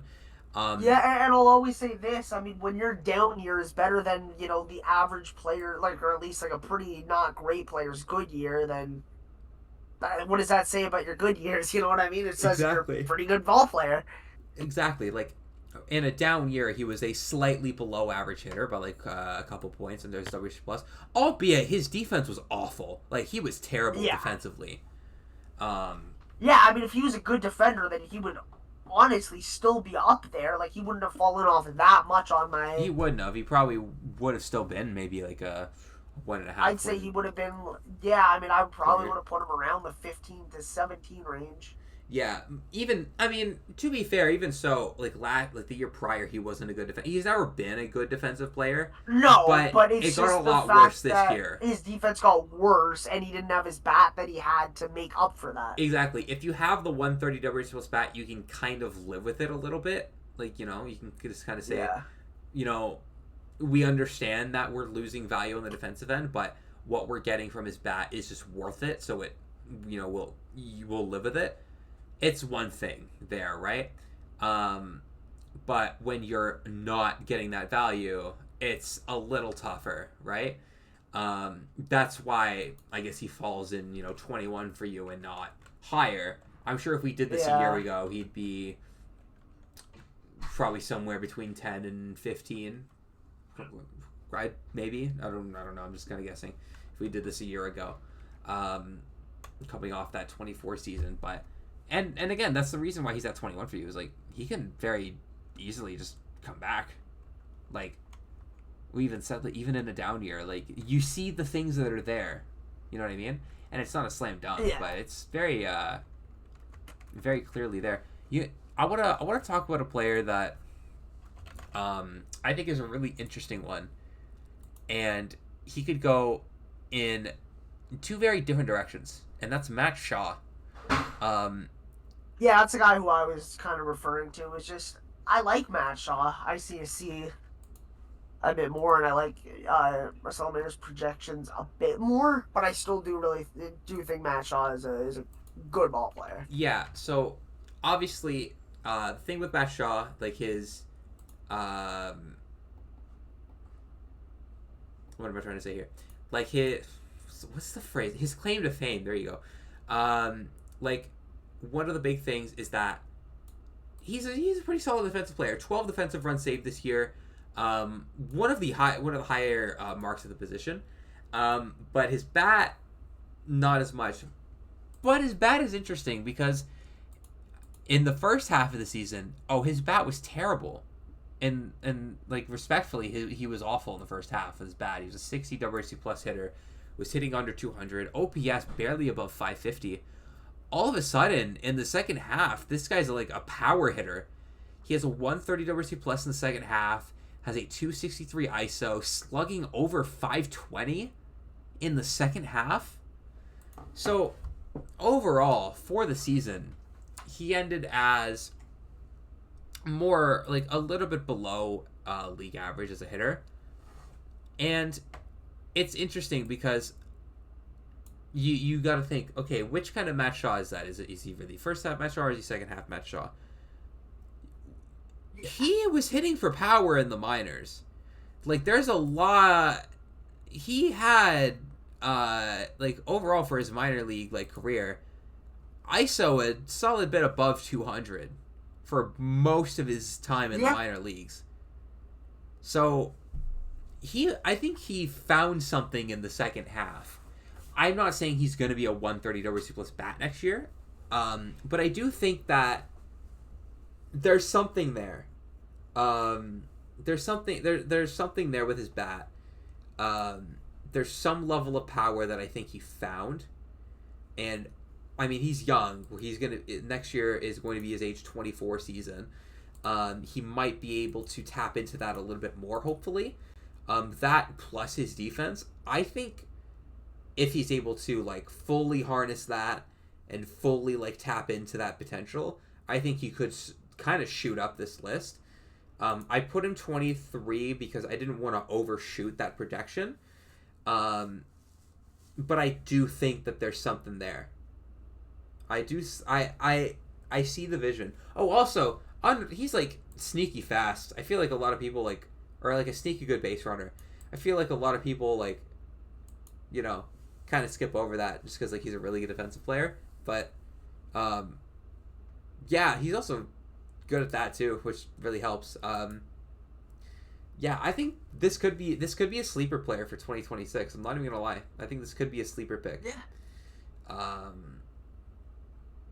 Yeah, is there anything else you want to talk about this year, or do you want to go to the next year while we're at it? Uh, we go on. We're going. All right. I guess I'll give my 20 through 16. So at 20, I have Josh Young. At 19, I have Alec Boehm. 18, I have Ryan McMahon. 17, I have Carlos Correa. 16, I have Caleb Durbin. Thank you to Ethan for reminding me that Ryan McMahon exists. I fully forgot to put Ryan McMahon on my list, and he points it out to me like right before we started. He's like, "Hey, I'm really surprised Ryan McMahon's on your list," and I'm like, "Shit, I forgot he existed." Um, Ryan McMahon. Actually, sorry, you say yours. I'm jumping the gun. I'm all over the You place can, today. you can go if you want. No, you know what you say. I mean, I was gonna talk a bit about Ryan McMahon, but you say your thing. You say your All guys. right. So I've got Josh Young, Zach McKinstry, Brett Beatty, Alec Bowman, Ryan McMahon. Yep. Um, Sorry, I'll finish what I was saying about Ryan McMahon. I'm so all over the place today.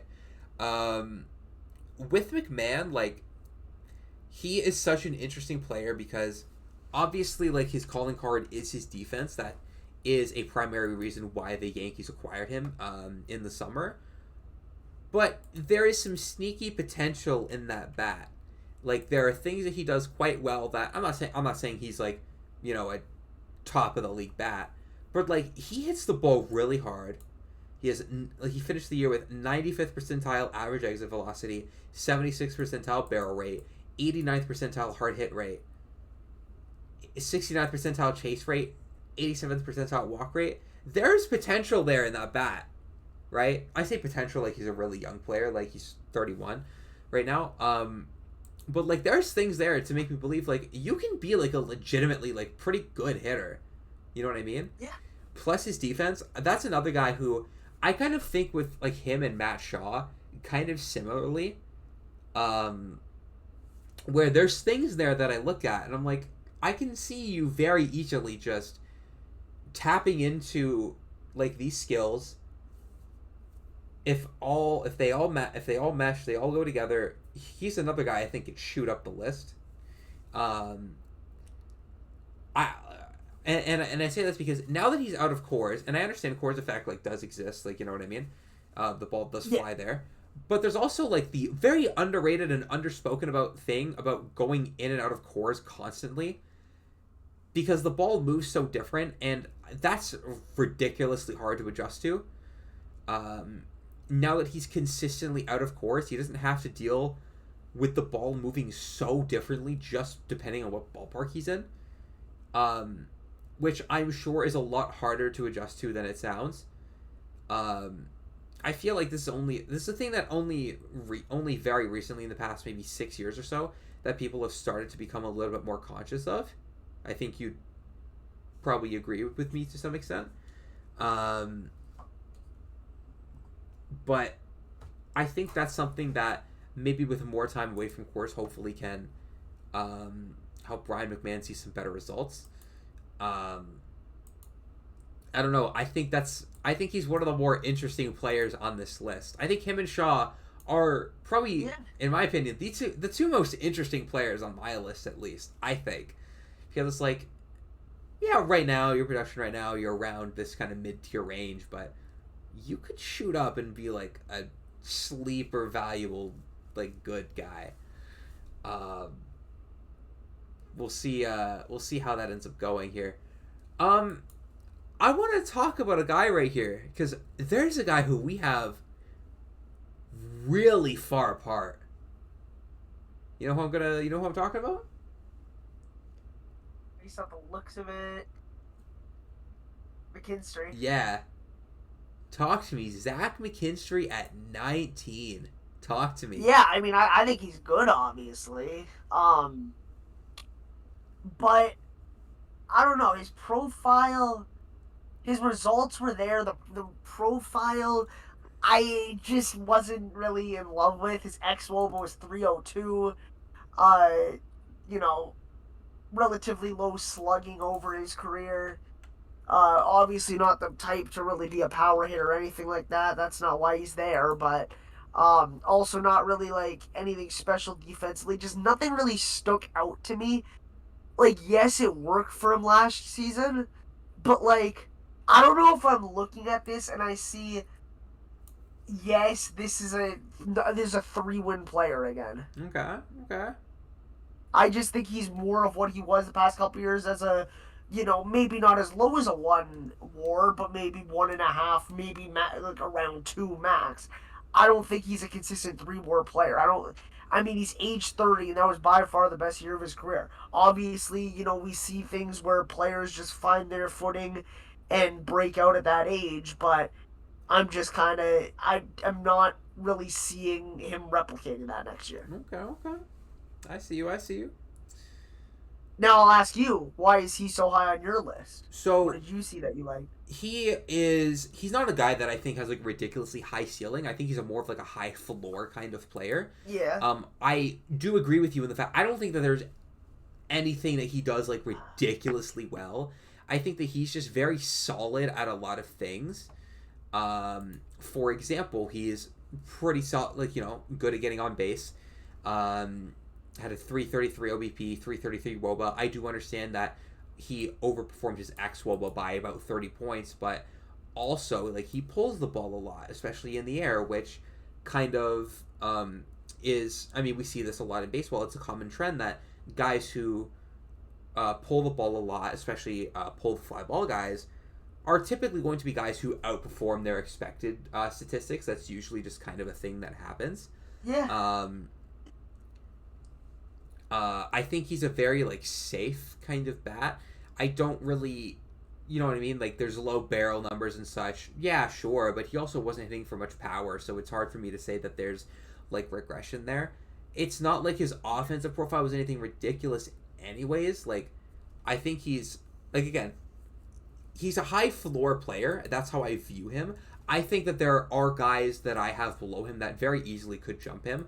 I think, like, spoiler alert, I have, like, Ernie Clement, Isaac Paredes, Brett Beatty all behind him. I think they very easily could jump him this year. Like, even, like, Austin Riley I have behind him. I think very easily could jump him. Ethan, if you look at my list, I think genuinely the next 6 guys, I actually very easily could say that a year from now I could have those guys over McKinstry. 100%. Like, Yeah. the next 6 guys, genuinely. But, for Yeah. right now, I think that, like, McKinstry's still like pretty good. His defense isn't great. I'll be so for real with you. -8 defensive run save, -1 that's above average, is not like good. It's not good. It's not the And that's worst. kind of where I sort of disagree with what you said about the low floor, just because in reality his floor is probably being like a 80 WRC plus bat with bad defense. I guess I don't think his floor for his bat is that low though. Like I think he doesn't chase. He Yeah, doesn't like strike out. he's not the type of hitter that's going to be, you're not expecting him to hit like 20 home runs or anything, but I don't know. It's just, it's a weird player to evaluate because he's only had 1 year where he's really looked like a major league bat. Mm-hmm. So it does get hard to kind of gauge, but No, I get it. I just think for me, when I look at him, he's like he does a decent amount. He does some important things well enough that I can be like, I can trust you to maybe not be like a 115 WRC plus bat again this year, whatever he was, even if he's like a 105, 100, something like that, which I still think is a pretty positive player here. I still have trust that he can, at the very, I think he can still be an above average offensive player next year. I agree. Because he does some important things pretty well. Like he doesn't chase, he doesn't whiff, he walks, all at like a good enough rate. He pulls the ball in the air a decent amount. That's why I have him a lot higher. That's fair. Than you do. That's why I think he's a little more safe. That's what I say when I say like high floor. Like those are things Fair, that yeah, like are very important skills that usually not all the time. You see guys do important things well and they still just suck anyways. But a decent amount of the time, those usually correlate to a certain level of success. And again, maybe he sees a decent amount of regression, which is very possible. Like considering he's not like his exit, like his quality of contact isn't very good. That still that could very easily happen to him. But I think the other things that he does is well enough that I would feel pretty safe putting him a little bit higher. Um, and again, I actually still, even with that being said, I do think it's pretty. Um, like I could very easily see literally the next 6 guys on my list all jumping him next year. Yeah. Any one of those guys I could see jumping him, or even like multiple of them. Yeah. So it is what it is. One guy that's kind of interesting around here is Alec Boehm. Do you, man? You remember when he was? You remember when he had the hype? Yeah. Remember when Alec Boehm had the hype and then came I, up? I do think he is an underrated player still, though. I think he's underappreciated because like, he's a very like, he's not like a great player, right? I don't think he's gonna be like 2024 Alec Boehm where he's like a 3.5 win player. A lot of it because like his value on the defensive side of the ball just has never been that good, and I think 2024 was genuinely just like an outlier season for him in that regard. And his, but I mean, the thing is though, as long as he's not doing what he was doing like in 2022 or 23, where at flurry, that's when he was playing first base more. But you know what I mean? Like, you don't want a repeat of 2022 where he's a -8 outs above average guy, minus 17 DRS. If he's hovering around like he was last season at like around -3 DRS, -2 outs above average, his bat is good enough to make him still like a 2.5 WAR player. oh, absolutely. I think it's kind of it goes for it kind of I feel like gets forgotten. Like, yeah, 105 WRC plus. You look at that and you're like, oh yeah, that's not really like that good. It's above average technically, but it's not like that great. I think it's very easy to forget. That is also tanked by the fact that he was awful in April. He was terrible. Like he had a 44 WRC plus in March and April. It was bad. It was not pretty. And like for the rest of the year, like month by month, like May his WRC plus was 141. June it was 110. And he really heated up at the end of the year. Oh yeah, July 106, August 104, September, October 147. Or I guess September because the fucking the season didn't extend in October. 147 WRC plus there. Like overall for the second half, 119 WRC plus. Like he's not like a ridiculously good hitter. He's a good contact hitter who, overall gets on base an okay amount. Hits for, when he's really on a okay amount of power. But he can be a higher impact bat. Be like, would you say like a 2.5 win player or something like that? Yeah, and one thing I really like about him is the fact that he's not really a high strikeout guy, high swing and miss guy. So that always bodes well too. I think that's a reason why he's kind of hung around like this these kind of results that he's had for the past, we'll say 4 seasons. Those things inherently, they just help kind of boost your floor, right? It I think kind of prevents him from dipping into that 90 or below WRC plus territory, because given a lot of the other things on his profile, like his low barrel rate, I think if he whiffed a lot or struck out a lot, I think it'd be very easy for him to dip into that kind of territory. But because he doesn't, and he does a lot of things pretty okay. Like, for example, he hits the ball decently, hits the ball pretty hard. He has some pretty good hard hit and exit velocity rates and such, which we messed with absolutely. Given all that, it's a pretty solid player. I don't think he's anything special. But this is a solid player to have in the lineup. I don't really understand why he's getting floated around in so many trade rumors. And it's always the way I've understood the Alec Boehm trade rumors whenever they've come up is that they've come from a place of Philly wants to trade him, and I'm like, why do you want to trade him so bad?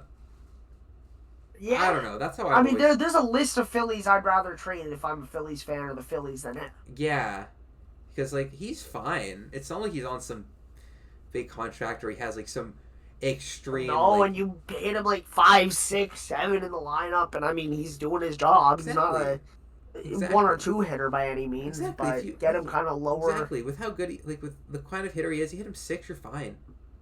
You hit him six, call it a day. You're getting value there. It's totally good. Yeah, for sure. Absolutely. I guess we can move on to the next crop of guys if you want, unless there's anything else that you want to talk about in this tier. Yeah, that's good. That's good. Okay, all right. Give me your 15 through 11. Okay, we got Caleb Durbin, Addison Barger, Carlos Correa, Ernie Clement, and Jordan Westberg. Jordan Westberg, I feel like, is going to be extremely underrated going into the year. Like, ridiculous, like, criminally. Like, he's. I think he will get overshadowed by some of the new pieces they have and just kind of the guys they already had. Like for example, Taylor Ward, Gunnar Henderson, guys like that. Pete Alonso, Mhm. obviously. So I think he kind of gets lost in the mix there in terms of he kind of is the forgotten guy. He's not the young prospect like Jackson Holiday coming up. He's not the Gunnar Henderson who's like the star. He's not Adley Rushman who was the star and needs to get back on track. He's not Pete Alonso or Taylor Ward who are great hitters who just got signed. He's just kind of there, and not in a bad way, but I think he just gets overlooked a lot of the time when compared to his teammates, especially now. Yeah, I think that like that's a very likely thing that I think could happen. Um, for those reasons you said, absolutely, and also like, I mean, the Orioles like they didn't have a good year.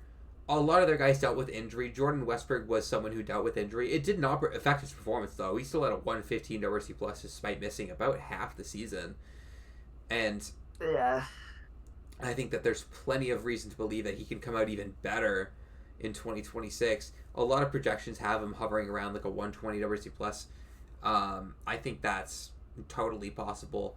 I think it's possible for him to genuinely be like a 3.5 win player next year. Like, I think that that's a very possible thing for him. Um, yeah, if so, he probably goes up a little bit on this list. If he probably um, goes up above like some of the other guys. Like I have him at 14. I just realized I forgot to say my 15 through 11. God, I'm locked. I'm locked out today. Um, I fucking hell, man. I have Addison Barger at 15, Jordan Westberg at 14, Austin Riley at 13, Brett Beatty at 12, and Isaac Paredes at 11. My God, I'm locked out today. Sorry. Um, but yeah, like who I have him behind, like he could very easily jump up like 4 spots, I think, depending on the type of season that he has in 2026. Also, like kind of a slept on defender, like positive outs above average and fielding run value. We rock with that. We rock with that. That's something we absolutely rock with.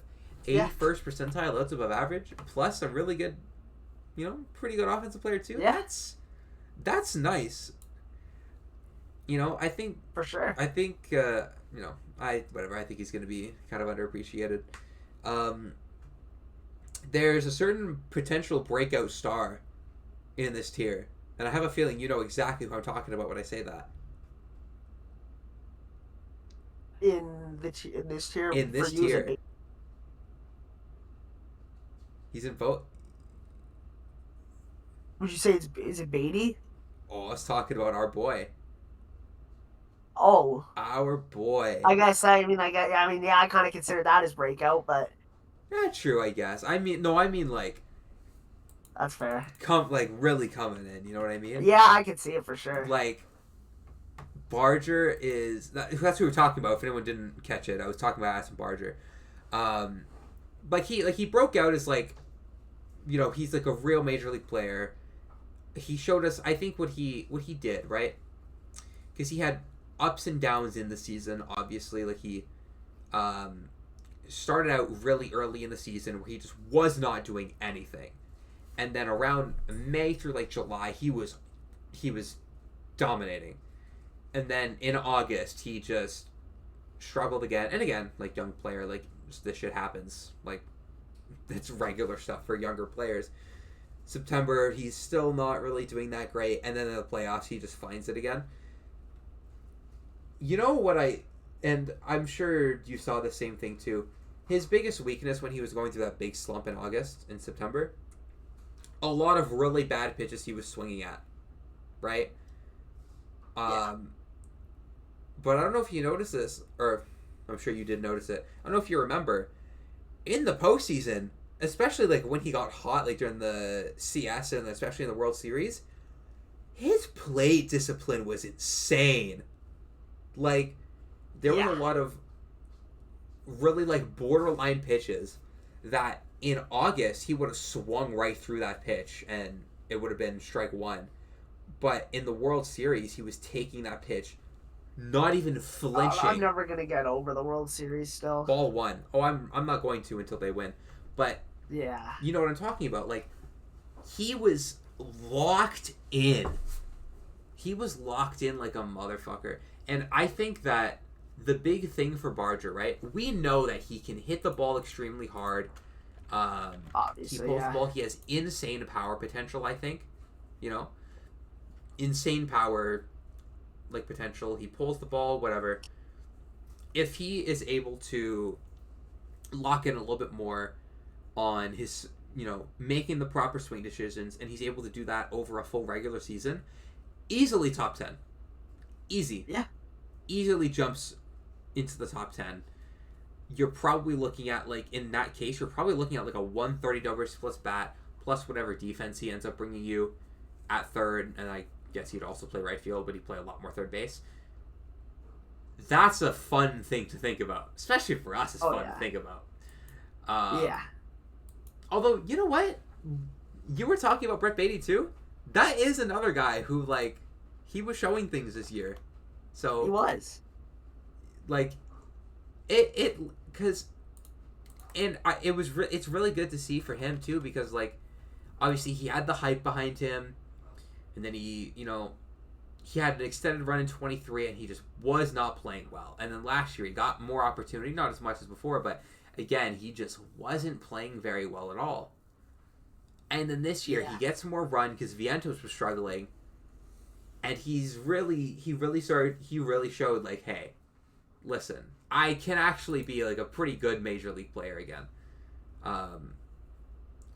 Another guy who is like really low-key sleeper power tools.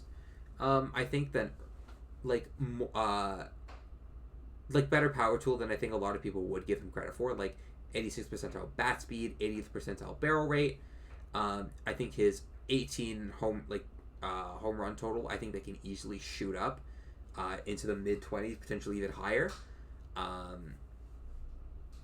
I think that his defense has already, it's a positive at third base, like 2 outs above average is good. I think that on top of that, it can improve even further, hopefully. Or even if it doesn't, it stays where it is, he gets an offensive jump. Let's say a 10-point WRC plus jump. That's another guy who can like skyrocket. Maybe not skyrocket, but he jumps up this list a couple spots too. You know what I mean? That's a guy. That's the guy. There's a lot of I feel like underappreciated guys in here. I think Beatty's going to be one of them. I think Westberg's going to be one. I think Barger and Beatty are more so like, watch out for these guys next year, because I think these guys could like really make a real fucking mark. Westberg is like, this guy is underappreciated. Lock it. Buy your stock in these 3 guys for this year. I'm buying all the stock in these 3. I'm claiming it. It's mine. It's nobody else's. Nobody can have it. Is there anyone else in this like 15 through 11 range you want to talk about, or are we okay? No, I think that's good. All right, we'll start our 6 to 10. I'll do mine and you'll do yours then. So at number 10, I have Ernie Clement. At number 9, this is where I have Zach McKinstry. Number 8, I have Max Muncy. Number 7, I have Eugenio Suarez. And at number 6, I have Manny Machado. So for me, I've got Muncy at 10, Paredes at 9, Riley at 8, Chapman at 7, and Machado at 6. Okay. Yeah. and that is and that is Manny Machado, not Blue Jays prospect Esteban Machado.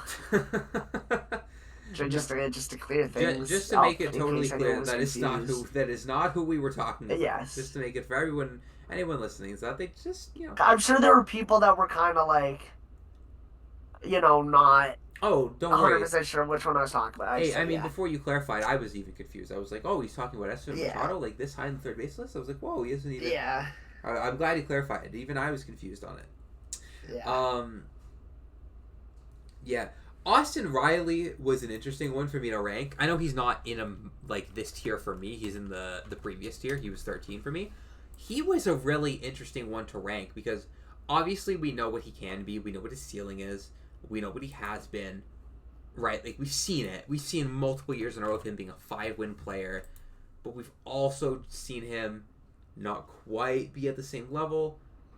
But we've also seen him at the same time, even in down years, still have like really like he was still shitting on the ball, like 92nd percentile barrel rate, 93rd percentile bat speed, 80th percentile hard hit rate. Really, still has like power in that bat, right? Like that's nowhere. That's not gone. It's still there. yeah. Um, it's just to what extent could it come back? Obviously, you're higher on it, I guess, than I am. Um, Not to say that I don't think it can get to that level where he was before. I think it absolutely can. I mean, he put up those numbers before for a reason, right? Yeah. Like it didn't happen by accident.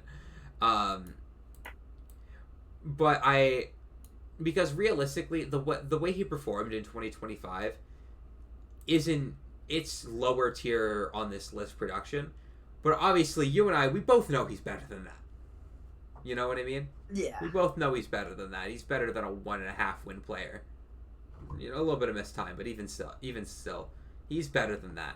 A lot of the projection models, they also would agree with that. Like Steamer has him sitting at like a 3-win, 116 WRC plus.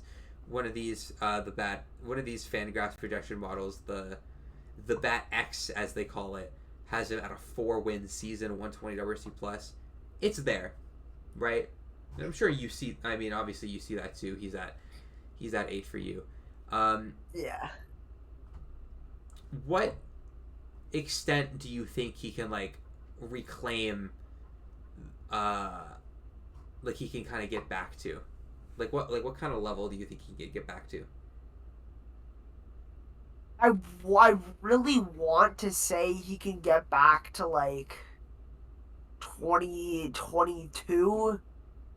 I don't think that's realistic. Mm-hmm. I would want to say he can get back to 2023 though. I think that's My thing is totally that he's attainable just too. had injury problems. He's just been getting hurt and missing time here and there Mm-hmm. across the entire, across the season. It's the second And season in a row he's dealt with it too. yeah, and when he is, when he is able to string consistent games together, 22 and 23. Yeah, I'll go even 21. 21, 22, and 23. The three most games he's ever played in a season in his career. 160, 159, 159. His WRC pluses 136, 144, 128. His F4 is 5.1, 5.9, 5.2. When he's healthy and he's playing the whole season, he is one of the best players in baseball. Mm-hmm. One of the best at his position, easy. I mean, period. Honestly, I mean, 144 WC plus, Yeah, just 6'4". yeah, That's one yeah. of the best players in baseball. That I'm not saying like he's consistently like a top 5 player in baseball or Oh anything, yeah, but that season, yeah. We're not but putting that much dip on a chip.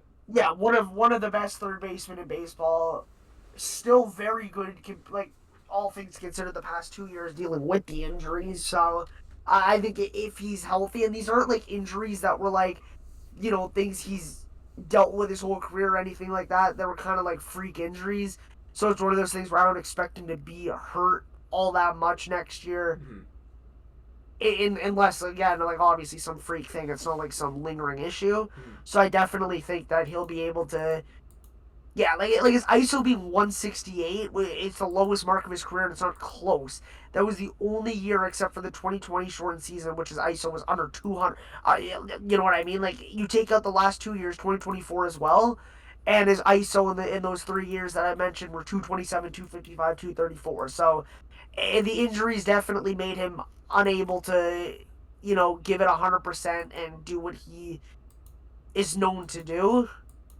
But I do think he'd be able to at least get back to, closer to 2023 and not, obviously not necessarily a 144 WRC plus, but around 120, 125, somewhere in between the 23 and 24 mark. And he is easily a top 10, easily a top 10. Yeah, I'll probably top five, I'd say, third baseman. If if he's able to get back to that level of production, like very easily, he's around like somewhere Yeah. between probably the 5 and 7 range, something like that.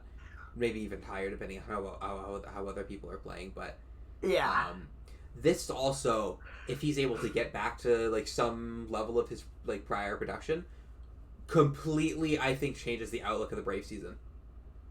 Depending on the type of production that he's able to Yeah. bring to the table, completely Yeah. changes the outlook on their season. I Completely mean, changes. it just seems like with these Braves teams, the biggest thing is can they stay healthy? Like that's Yeah, really what it seems like every it's year. been him. Acuna's dealt with the injury bug, like, and other guys beyond that. Strider, like it's been guys. It's not like a new thing, or it's not like a rare thing for them. Yeah. But if even staying like even if he has only 450 plate appearances, but he puts up a 130 WRC plus, obviously you want him healthy. But even if he's able to play that much, that level of production, I still think changes so many things for the Braves in 2026 and completely just transform their season in like such an insane way.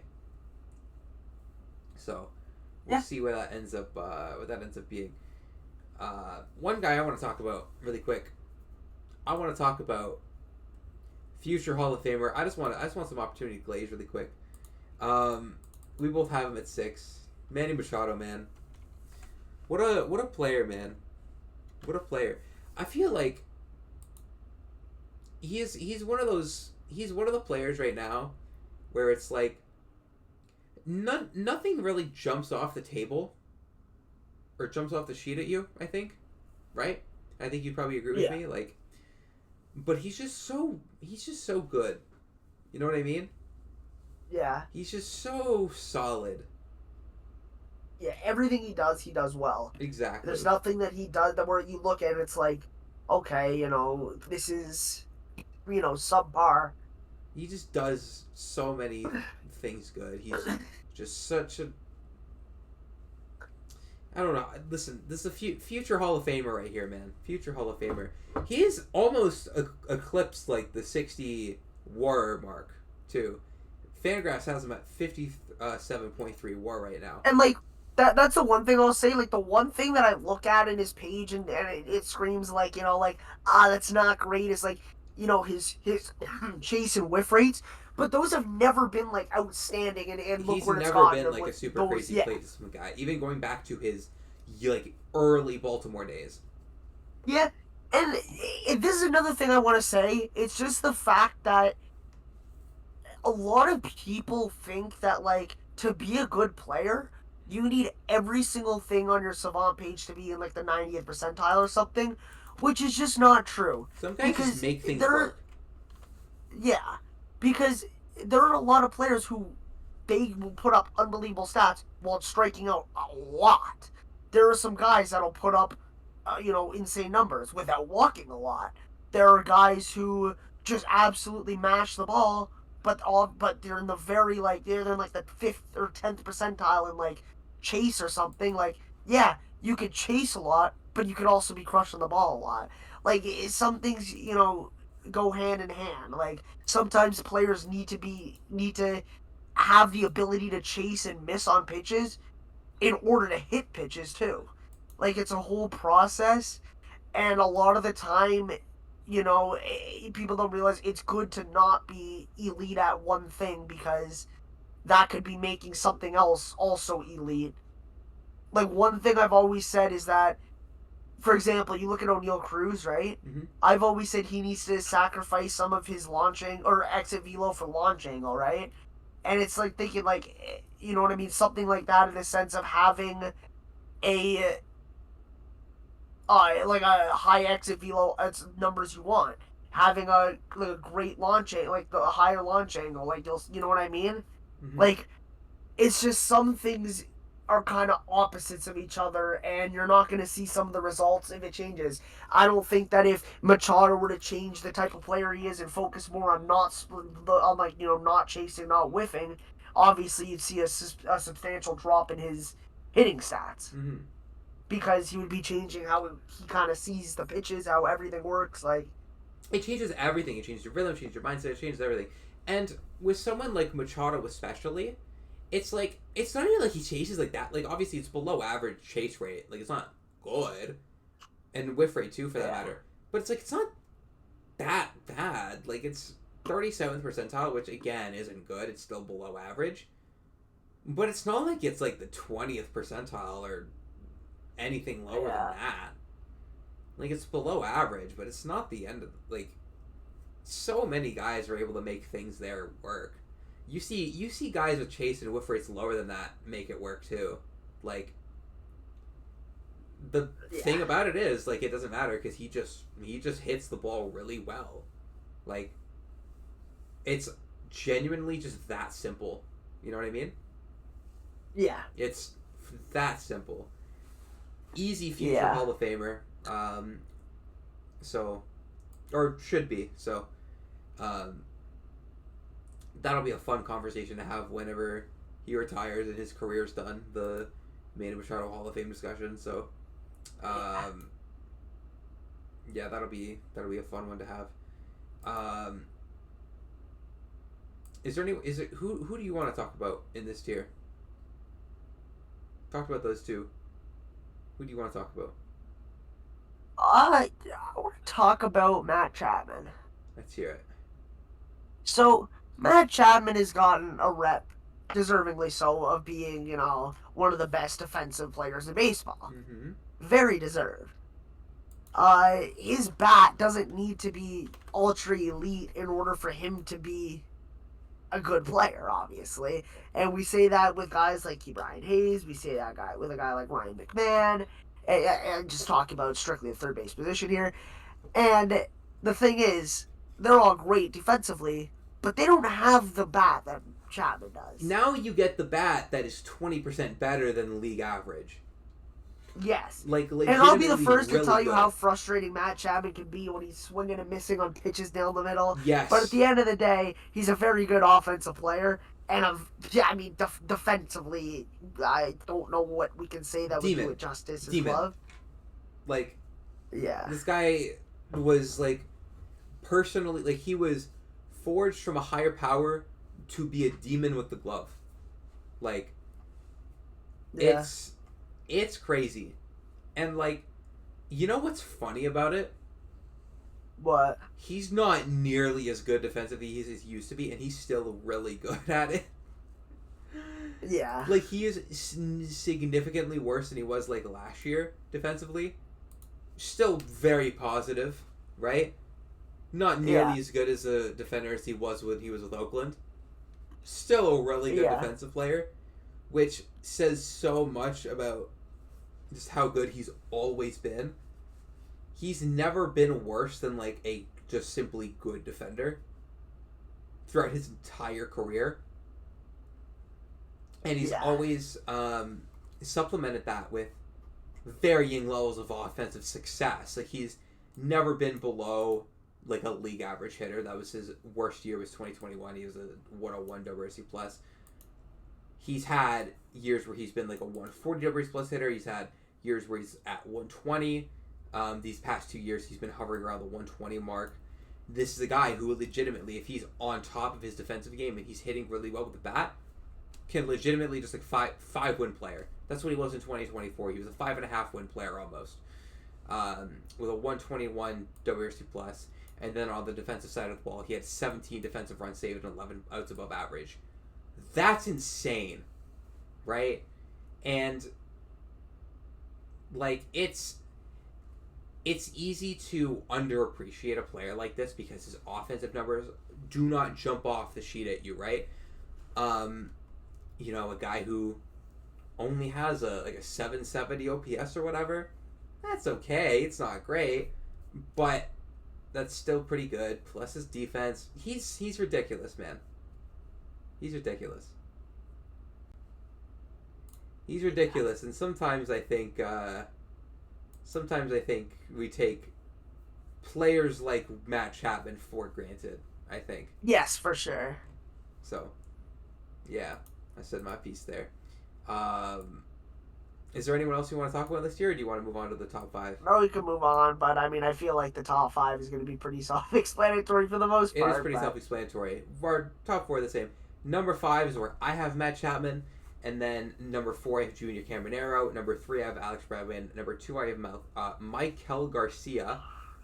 I almost said Michael Franco for some reason. And at number 1 I have Jose Ramirez. I have at 5, I have Eugenio Suarez, 4, Junior Caminero, and obviously we're going 4, 3, 2, 1. It's the same, but I'll say it again: 3 Bregman, 2 Garcia, and 1 Jose Ramirez. Yeah. So obviously Jose Ramirez, there's not much to be said about him. I mean, how long has he been like the de facto number 1 third baseman in baseball? Like the last 5 years? Minimum, yeah. Like, ever since that conversation of Arenado, Chapman, who else was in that convo in 2019? It was Arenado, Chapman, Rendon, and I guess J-Ram was there too.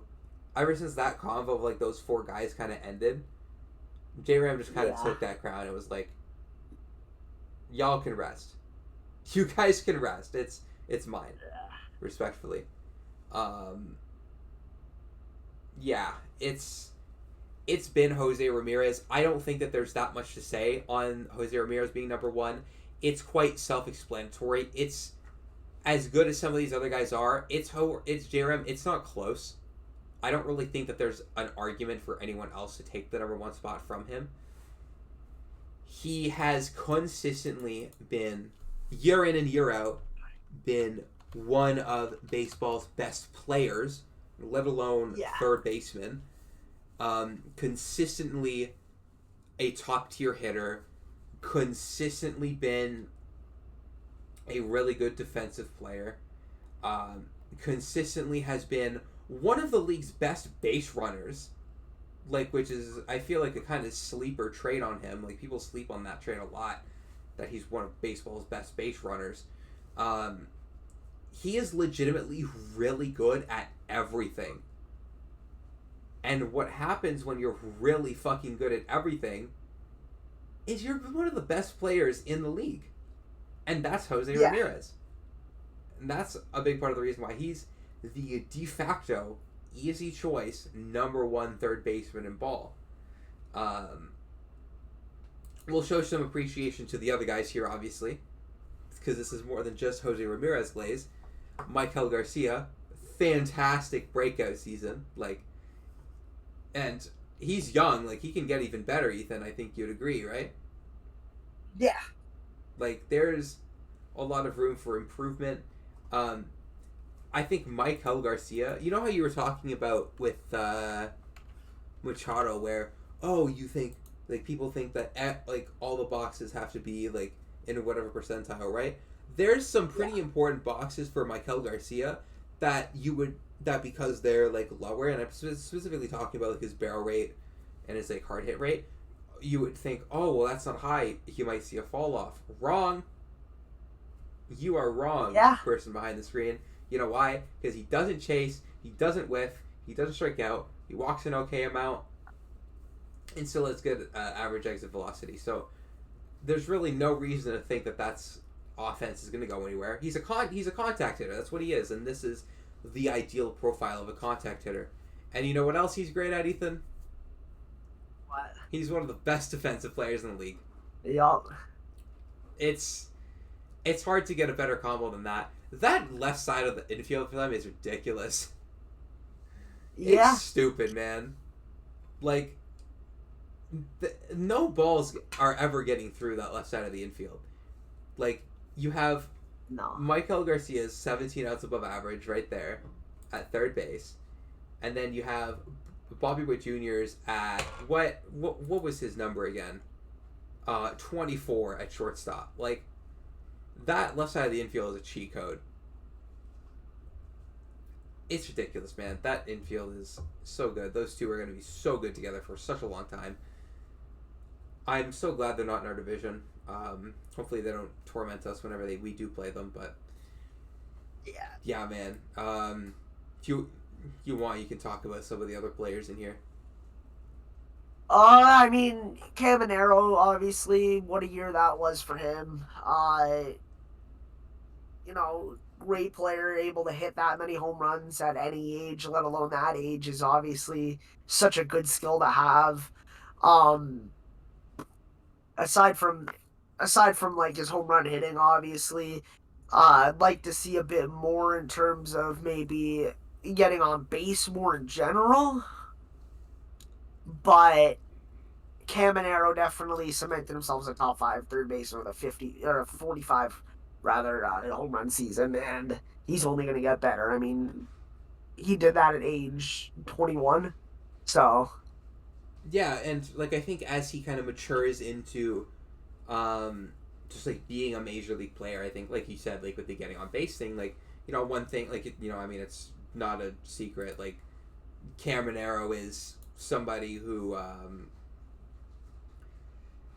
spoiler alert, he chases a decent amount, right? Like this is not some like crazy revelation.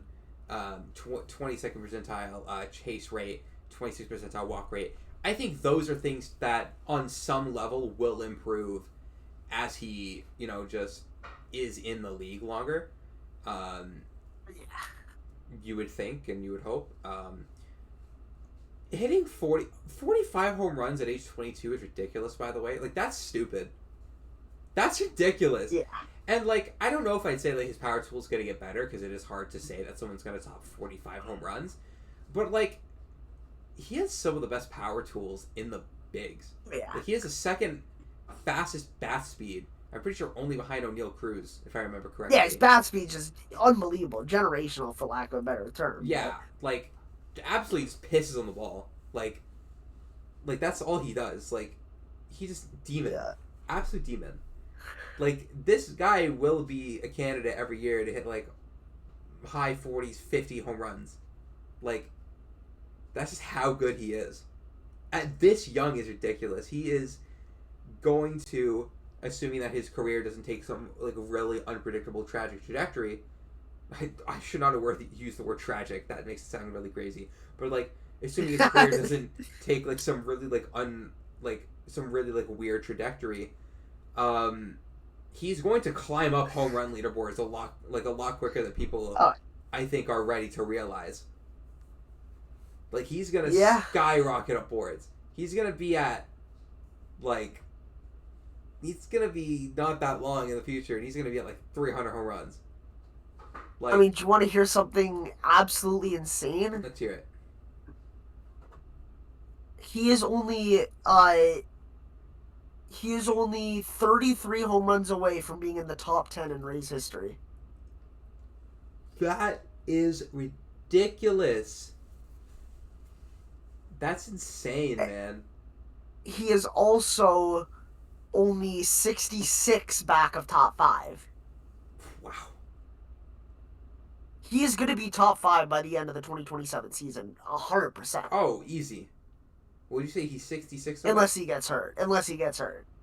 Yeah, what did you say he is? 66 away from being top 5? 66 away from top 5, yes. Dude, if he doesn't get hurt, he's going to be top 5 by, like, the end of May next year. Like, obviously, a hill to climb to get to number 1. I mean, that's 109 off. But if he stays with the Rays for the next, like, 4 years, he's going to get there pretty easy. Hell, he might get there in 3 years. Yeah. If he's healthy. It's crazy. Like, it's ridiculous. This kid's insane, man.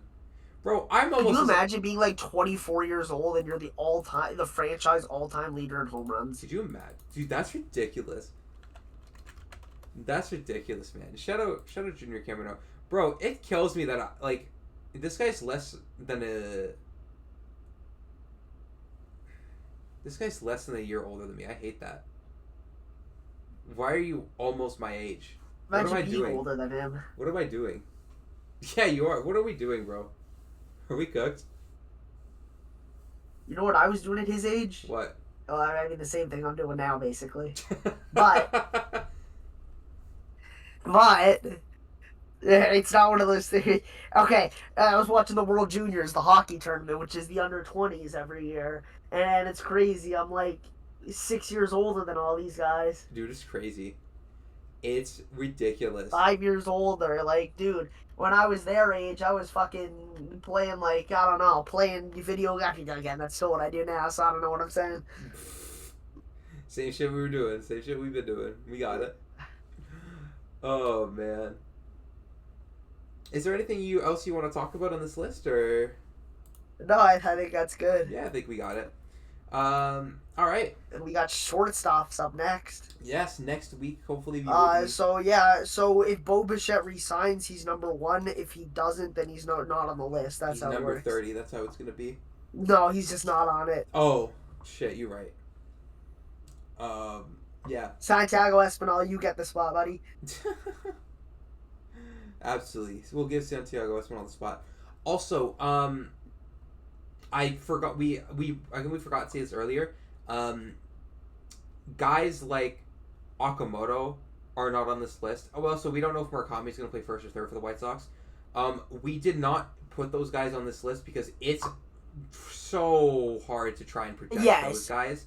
If I had to absolutely put either of them somewhere, I would say Murakami's probably like 25 to 30 tier, or 26 to 30 tier, I guess, and Okamoto would be like in the probably around the 21 to 16 range. Yeah, I'd say they both would probably fall in that tier for me, that second one that you just listed. The reason we didn't do that, obviously, is because, like, it's one thing to try and rank, like, young players who, like, haven't really shown much and just go off their tools. It's another thing to try and rank people coming in from overseas.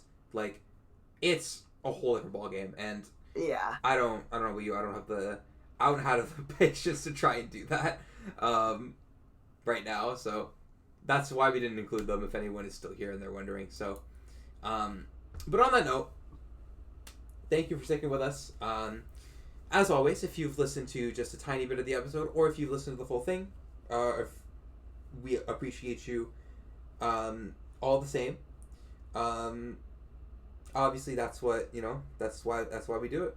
We do it for the people who listen. So we do it for fun too. But people who listen, it's always appreciated. Always appreciated in any capacity. So anyways, yeah. Next up, we are going to be tackling the shortstops. We're going to be finishing the infield. Hopefully, we will lock in a little bit more on our schedule. We apologize. But it is what it is. So yeah, we appreciate you all. We will see you next time. And, we hope you all take care. Bye-bye.